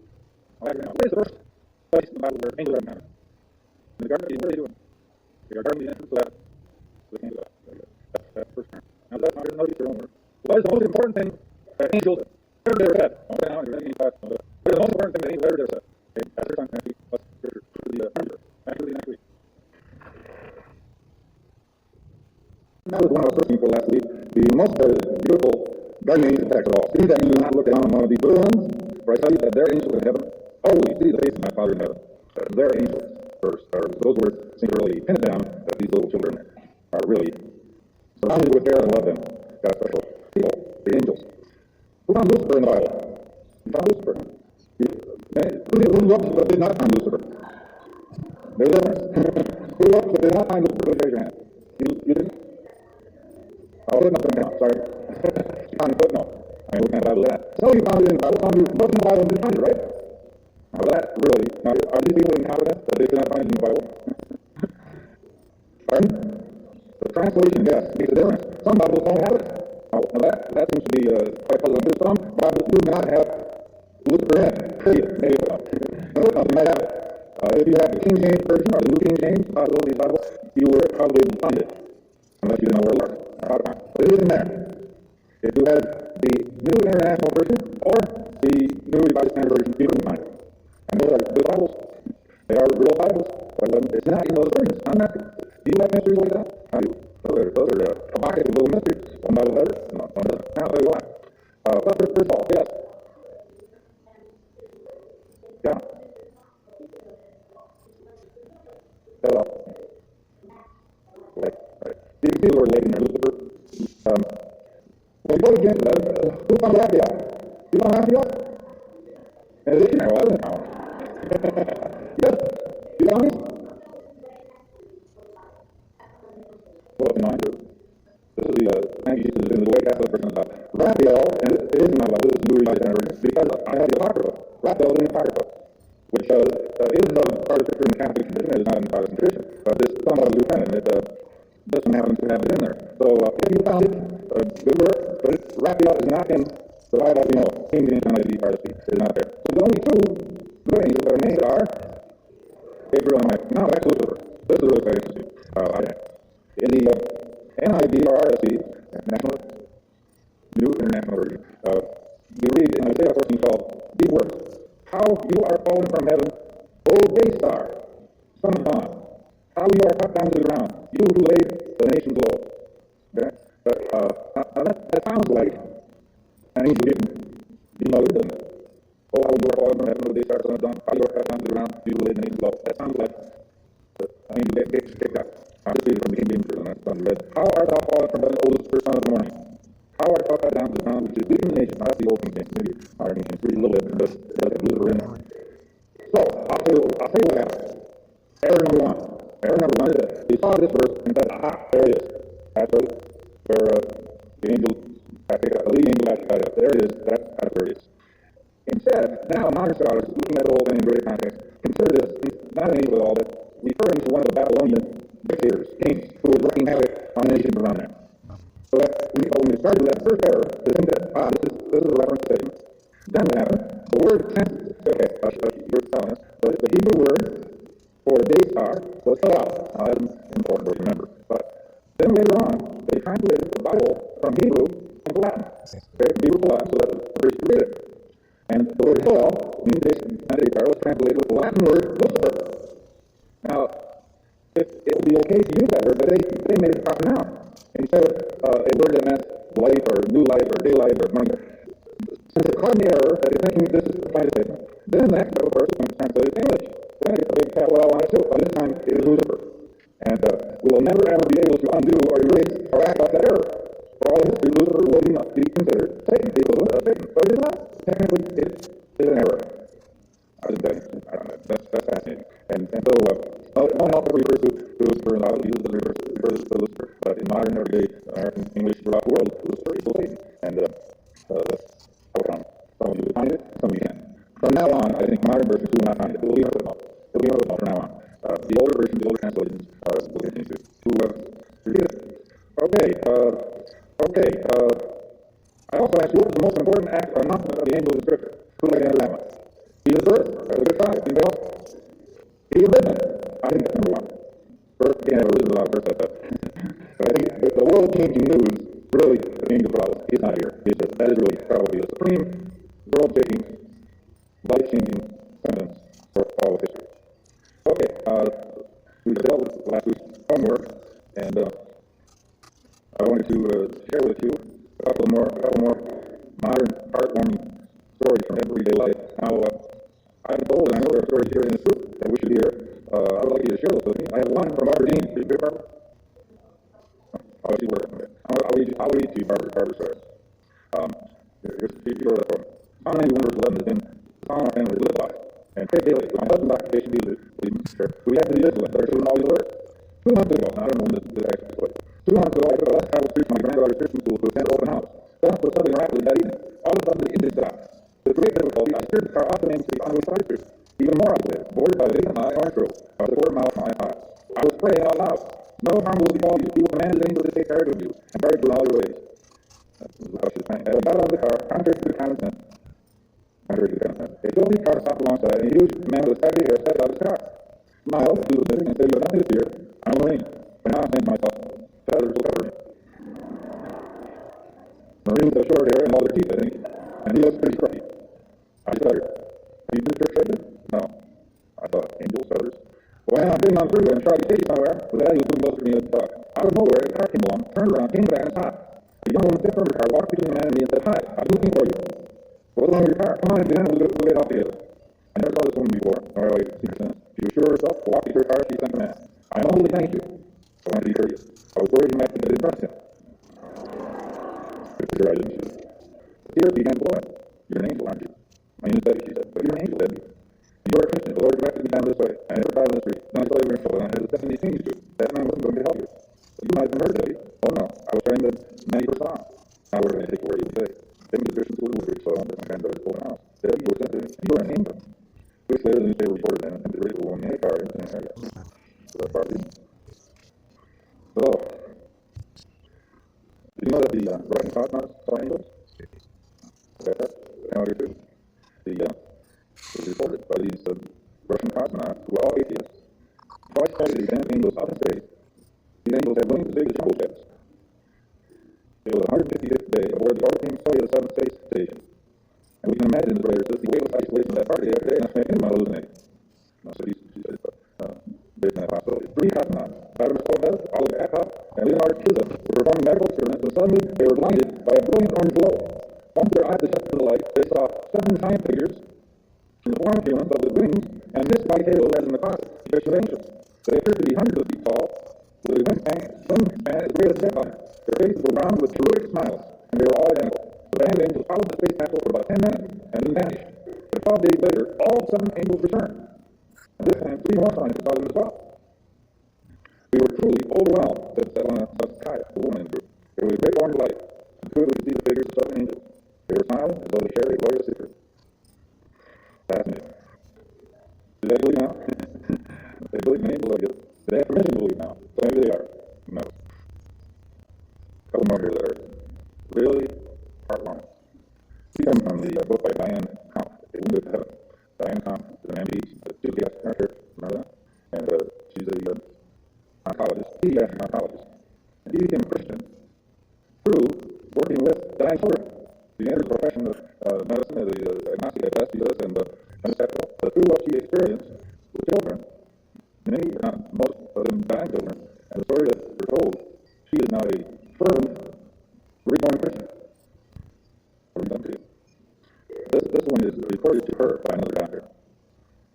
A little boy, a 4-year-old Asian, this is important, Asian is not important, but you see this in, whose family did not practice a Christian faith, had a vision of an angel visiting him, and then some members of the hospital staff thanked each of them, said goodbye, lay down and died.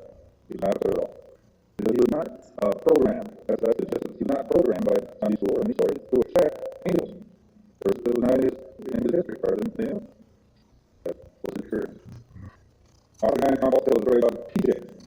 He adored the youngest son of Anne, who had, when she married, given up her nominal Christian faith. And when he got married, not with Christianity, it's from my childhood, but not over. And we all not to speak of it or teach your children Christianity. He's going to be the sophisticated, modern, enlightened person.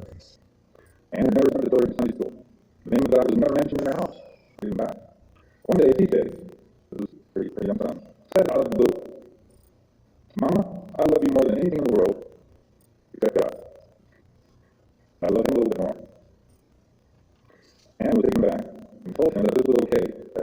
anybody loved more than her.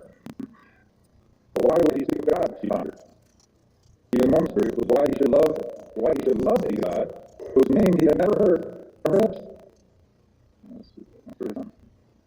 2 days later, he crossed the snow-covered creek, rolled through the ice, and died. There's one warrior from Diane. The day many children was leukemia are cured. But this was not the case when Anna was became sick. Her therapy allowed her periods of time when she was disease-free over the 5 years she received treatment. But she faced the end of her life at age 7.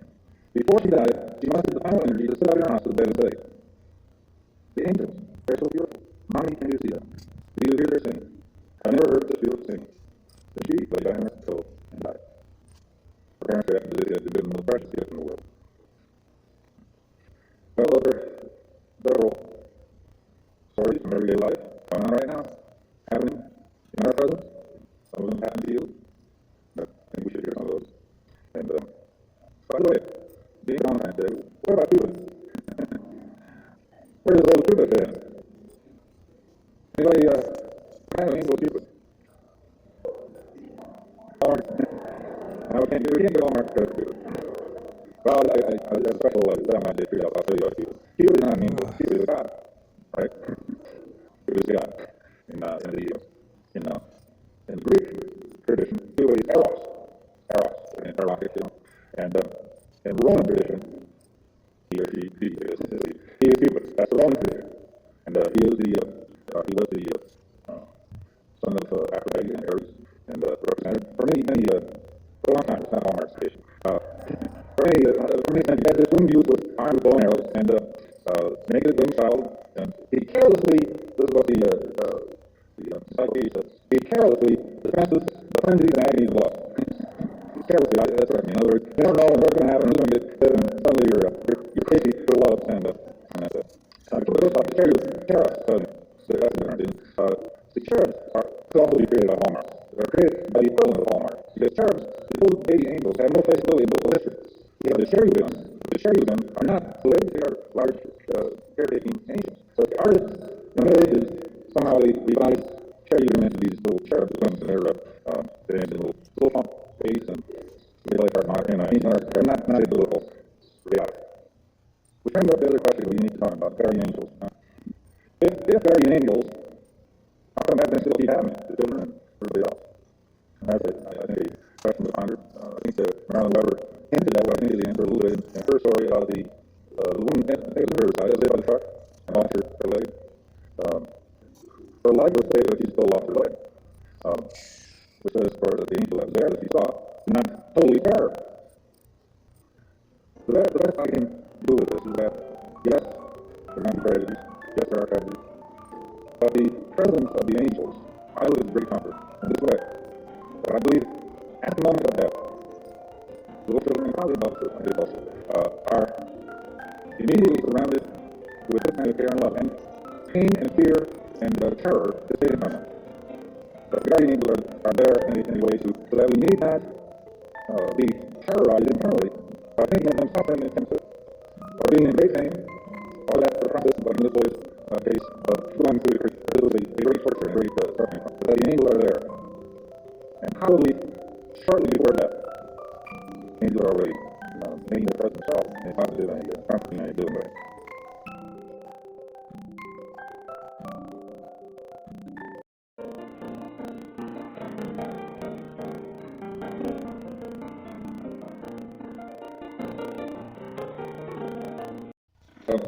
Just for our little big figure here, here's some folklore and trouble folklore about angels. According to American folk sayings, when babies smile in their sleep, they're listening to the voice of angels. Okay? This is important, so don't forget that. Now, have any of you ever in your own family history been familiar with this expression? An angel flew through the room. Anybody heard that? An angel flew through the room. Have you heard? What's happening when you say angels flew through the room? Okay. When you're in the middle of your friends, they're at it, and all of a sudden the conversation stops. Nobody's talking around for a second. Angel flew through the room. Yeah, that's what probably familiar with national news. Now, you have that like really talking, somebody everybody's quiet at once. You did it for maybe 5 seconds. Angel flew through the room. Pardon, Paul? Is that right? Is that right? She says, well, usually what she was taught, when that happens, it's either 22 or 20 after the hour. Okay. So now check it out. Check it out. A little research on that. Now here's another one. Actually, I love this one too. So I can find this. Angel Lamp room. Okay, I can't find where it says, but that's right. And here it is. It is that, and it is true, that just before we are born, an angel puts his finger to our lips and says, hush, don't tell what you know. Hush, don't tell what you know. And this is why we are born to be cleft on our earth. And remembering nothing but where we come from. How about that? I like that. Mark really enjoyed it. Yes. Here's one more. How our sins are washed away. A demon holds a book in which are written the sins of a particular person. An angel drops on it from a pile one tear which the sinner has shed, doing a good action, and her sins are washed out. And, the tear that you shed doing something good, caring for somebody, loving for somebody, loving for others. Okay, now moving on to this rather heavy topic of fallen angels. Where does the idea of fallen angels originate? Before we get there, I'm going to go back to our left from last week. James 3, verse 17, which is way back in the New Testament. After Hebrews, James 3:17. You're working from back. It's before all the trouble books like Jude, 1 John, Peter, and before Revelation. James 3:17.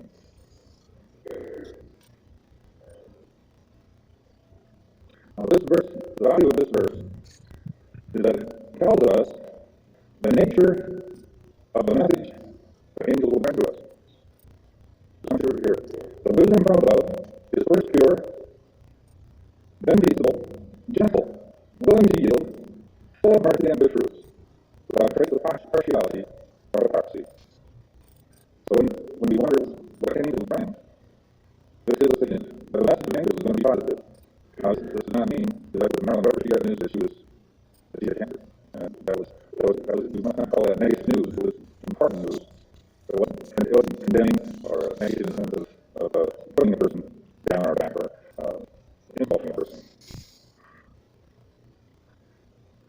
Now, if you grow up as a Christian, you probably have always known about the fallen angels, right? That Satan is a fallen angel. Always knew that.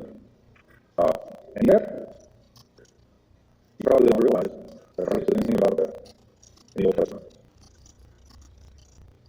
So what we are to conclude is that the people of Israel, the Jews, didn't know about it. Either they didn't know about it, or they were so much part of their understanding that they just took it for granted. Obviously, they knew about good and evil. They knew that the power of good and evil. They knew where the power begins with the temptation in the garden. And there's clear evidence of the power of the tempter, Satan, the devil. That's what they knew the power of the light. But there's no evidence that they knew much or anything about the conflict, the fallenness of angels. It's not in the Old Testament. I was surprised to realize that. As you grow up a Christian, you grow up with some information that doesn't really get very clear until the very last book of the New Testament. Very clear. That article then is just kind of referred to here and there. Now, if you go 4:18, hints at it. He says that God places no trust in his servants. If he charges his angels with error, talks about that, or how much more than he goes on to about human beings. So there's a reference to it. So there's no reference to really the fallenness, fallen experience. When you look for this, you probably want to start at the Old Testament, but it's not there. So you think, well, here's a concept that starts way back in Genesis. Well, certainly you must talk about it back there. I'll share with you a few references that aren't there about it, that it's not a revelation that really gets clear.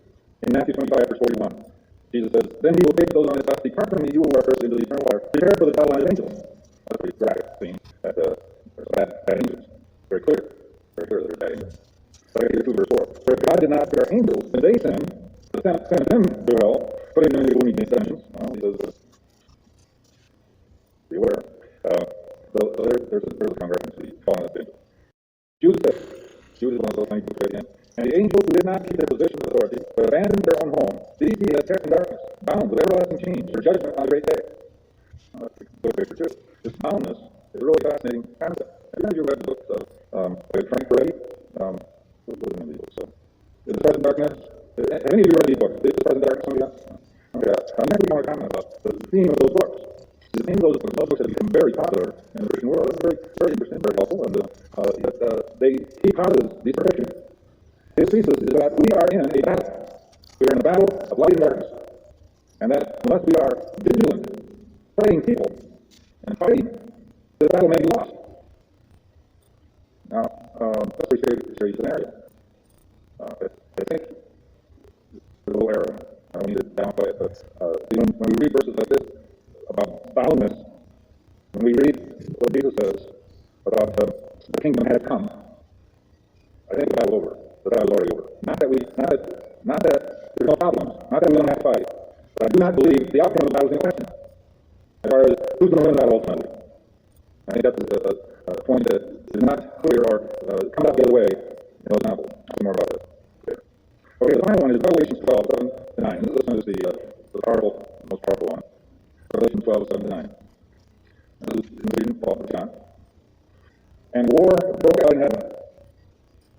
Michael and his angels fought against the dragon. The dragon and his angels fought back, but they were defeated. And there was no longer any place for them in heaven. The great dragon was thrown down, that ancient serpent, who is called the devil and Satan, the deceiver of the whole world. He was thrown down to the earth, and the angels were thrown down with him. So there is what they call the classic passage that really describes that event.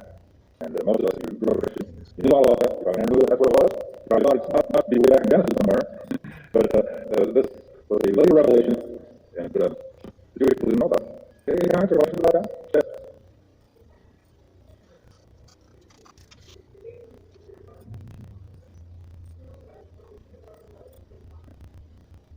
Who? Yeah. Yeah. I don't see the problem. You're thinking of the problem I don't see. Yeah, it already happened, of course. Yeah. Yeah. Yeah. Right, yeah. Well, just because, I'm not positive, but just because we don't get the story of Revelation, that's going to explain. But that happened back in history, way beyond time. But what God sees happened, eons before. So Satan shows up in the Garden of Eden in the form of a serpent, but he's all around, all through the Old Testament, he's around. Oh, he's not able to go to heaven. He's already kicked out. He's already kicked out, so he's able to talk to him. Is that what you mean? Okay. All right. Yeah, okay. Well, I'll accept that. And that further strengthens this idea that Satan is under the power of God. And God allows for sometimes some of these things to happen, I guess, but God really has the upper hand. He does allow for Satan for the time being. Yes.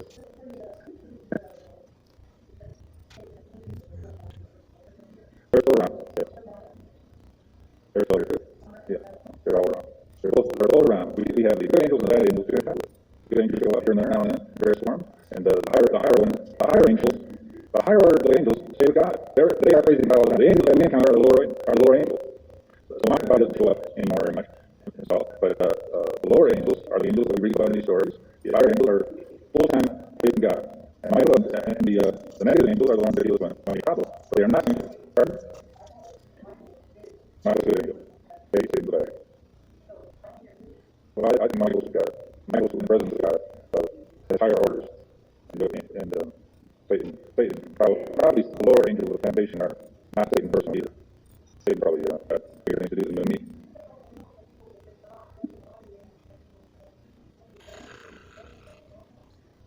But the real problem is that. Yeah. Well, I probably even got the responsibility for all the bad things that happen. I think that's responsibility for us as human beings, even beyond angels. Is there another comment or what?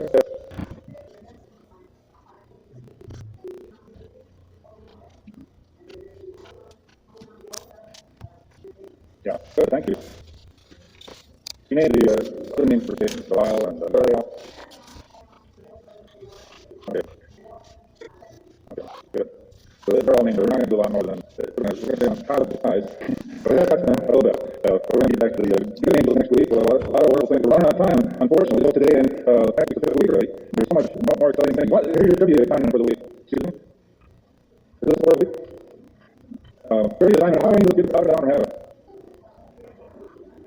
Well, you have to look this up. What? How do angels get down from heaven? The ladder is right. Now you gotta find where it says where she's coming from. How does she know it's letters? All right, you have to find your small group. You can expand that. The stories keep popping up and incidents happen. it's exciting to live in a world of wonder and unpredictability, I think. And I think that's one of the great things about the age of reason and science kind of breaking down a little bit. We aren't trusting totally in science because it hasn't answered all our questions. It hasn't solved all our problems. And I think that's where we come from. In the last maybe 100 years, science was going to solve all our problems. Wasn't science going to be money? Wasn't money going to be education? We keep on reaching more and thinking and hoping that something is going to come along and solve everything, fix everything. And as Christians, we really know it isn't true, but we do get caught up in the same thinking that all people do. We do, really do. We don't step out of the conventional thinking very far.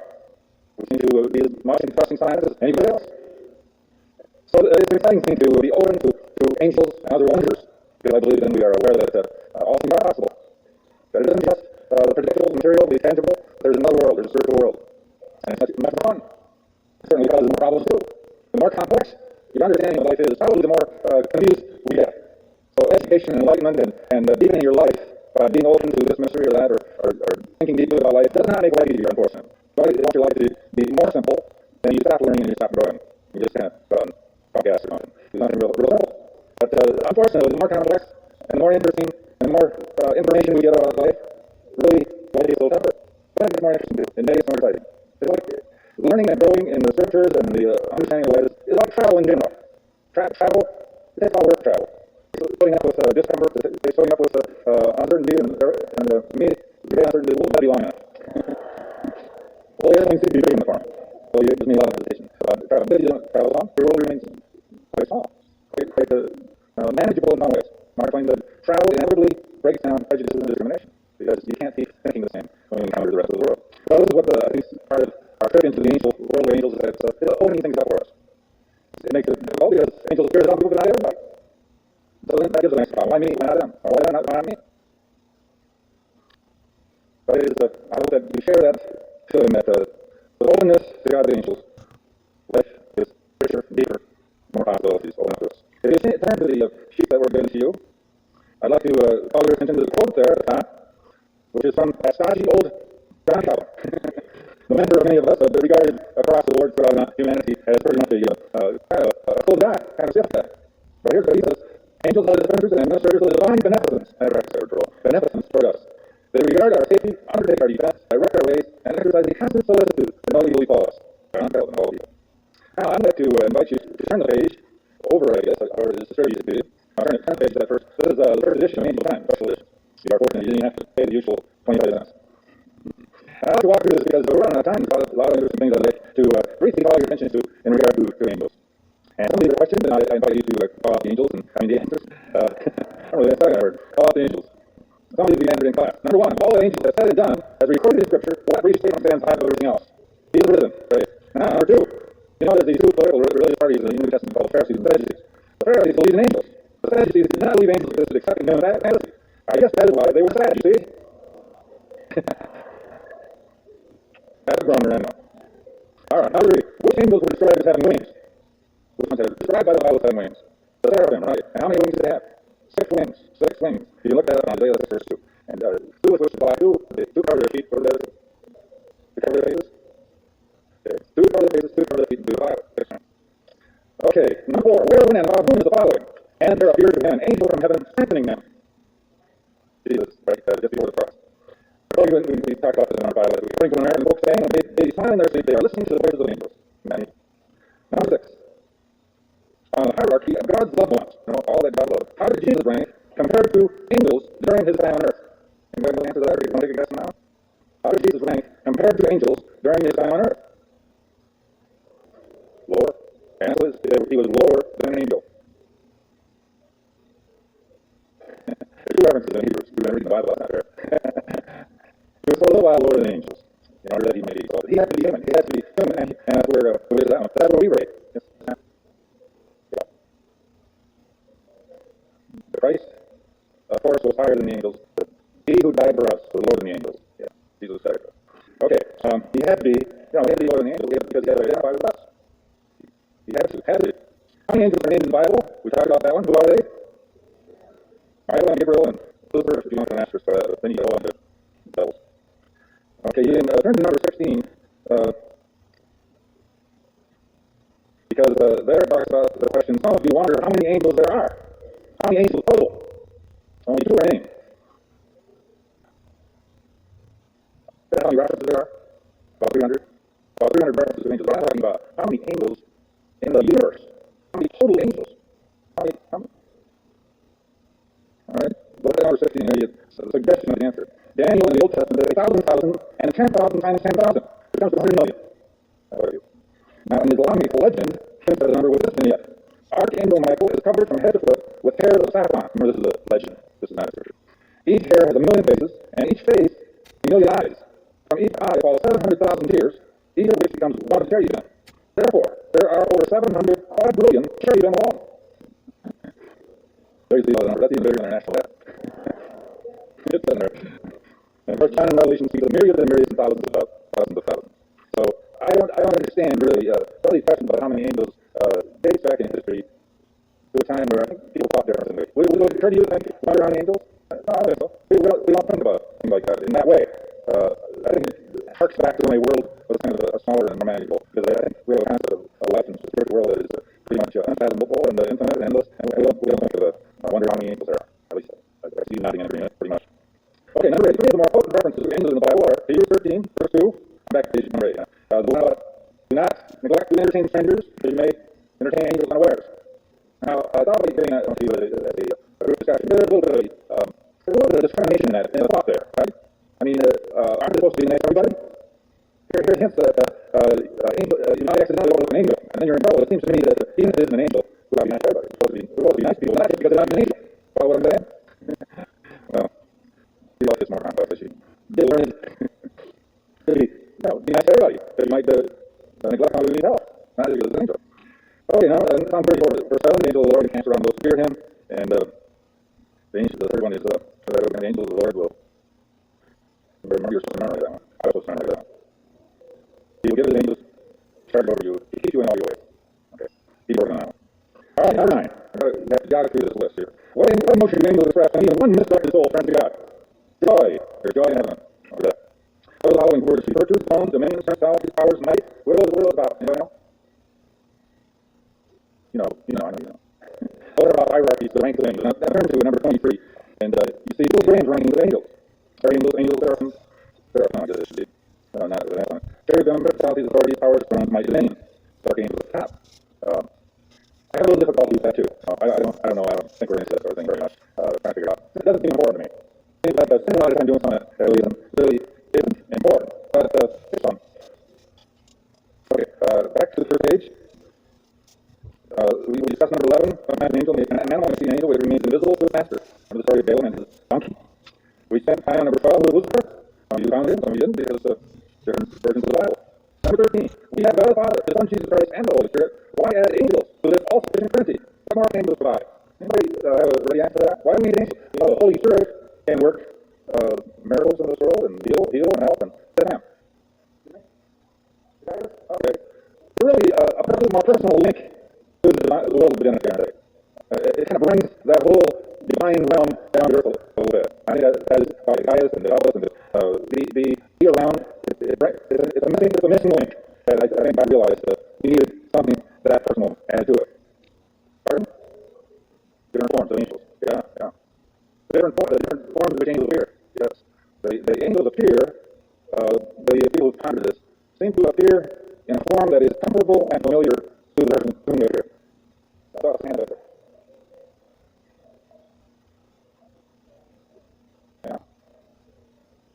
Yeah. Okay, however, that override the idea that which is hard for people to understand. That God is everywhere. Everywhere and personally interested in that individual, yes. That's all. God doesn't believe in unemployment means that he takes angels busy doing them. Okay. Okay. Yeah, okay. We are not capable of seeing the face of God because too much for us. Angels are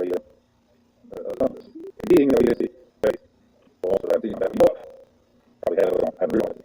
Okay, other comment on that one? Here's one you may not guess.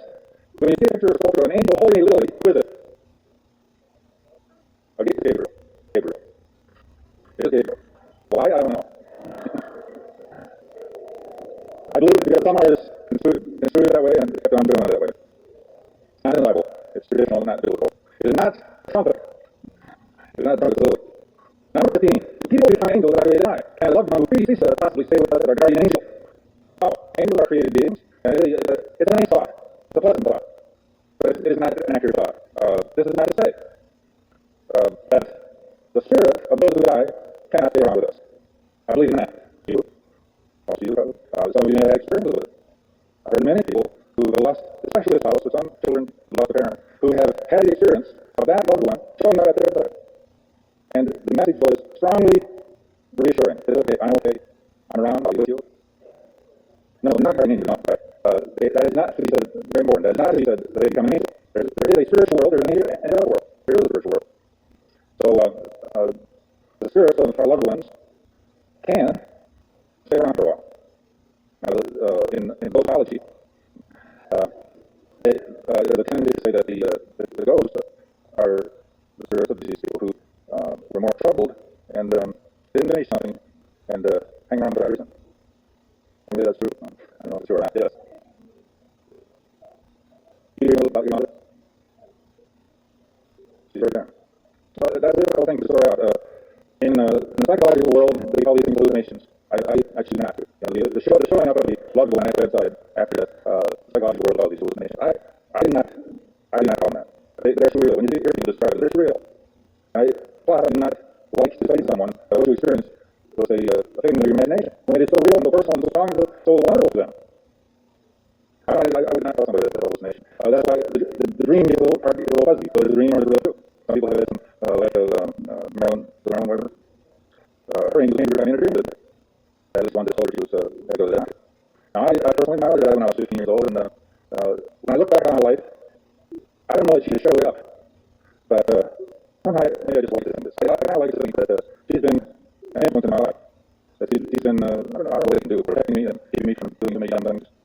I did that more in the past. I still need it, but when you're a teenager in college, you do and want to do some dumb things.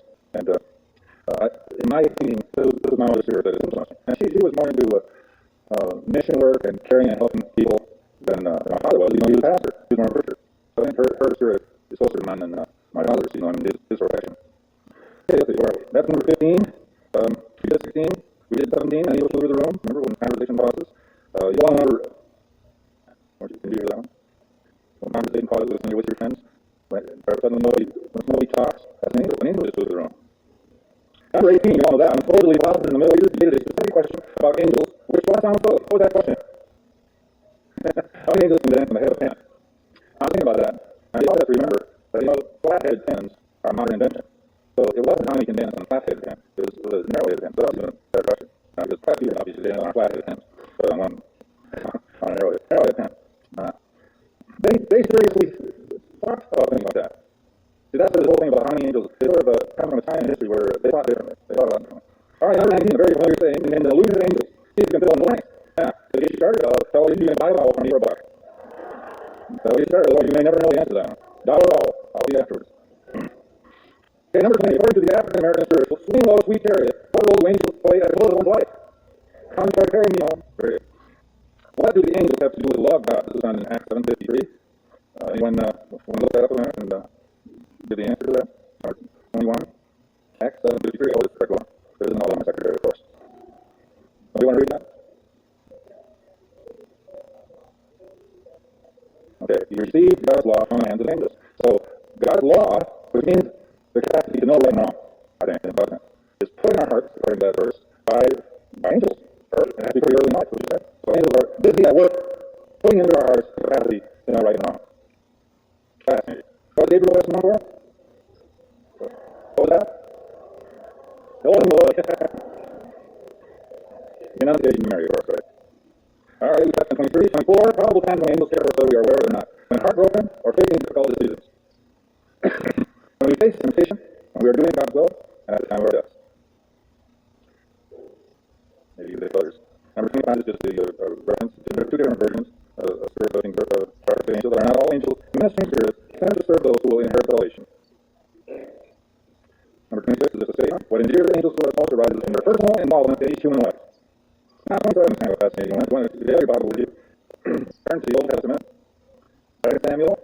It's, how that goes. Genesis, Exodus, Leviticus, Numbers, Deuteronomy, Joshua, Judges, Ruth, 2 Samuel. This is 2 Samuel.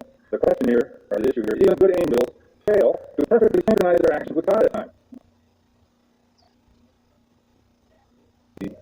the woman, I think it was Riverside, saved by the truck, and lost her leg. Her life was saved, but she still lost her leg. Which says, of course, that the angel that was there that she saw did not totally spare her. The best I can do with this is that, yes, there are going to be tragedies. Yes, there are tragedies. But the presence of the angels, I believe, is a great comfort in this way. That I believe, at the moment of death, little children, probably adults too, maybe also, are immediately surrounded with this kind of care and love. And pain and fear and terror is taken from them. The guardian angels are there in a way so that we need not be terrorized internally by thinking of them suffering intensely, or being in great pain, or that the process, like in this boy's case, of going through the creek, this was a great torture and great suffering. So the angels are there. And probably shortly before death, angels are already making their presence felt in a positive and a comforting and a healing way.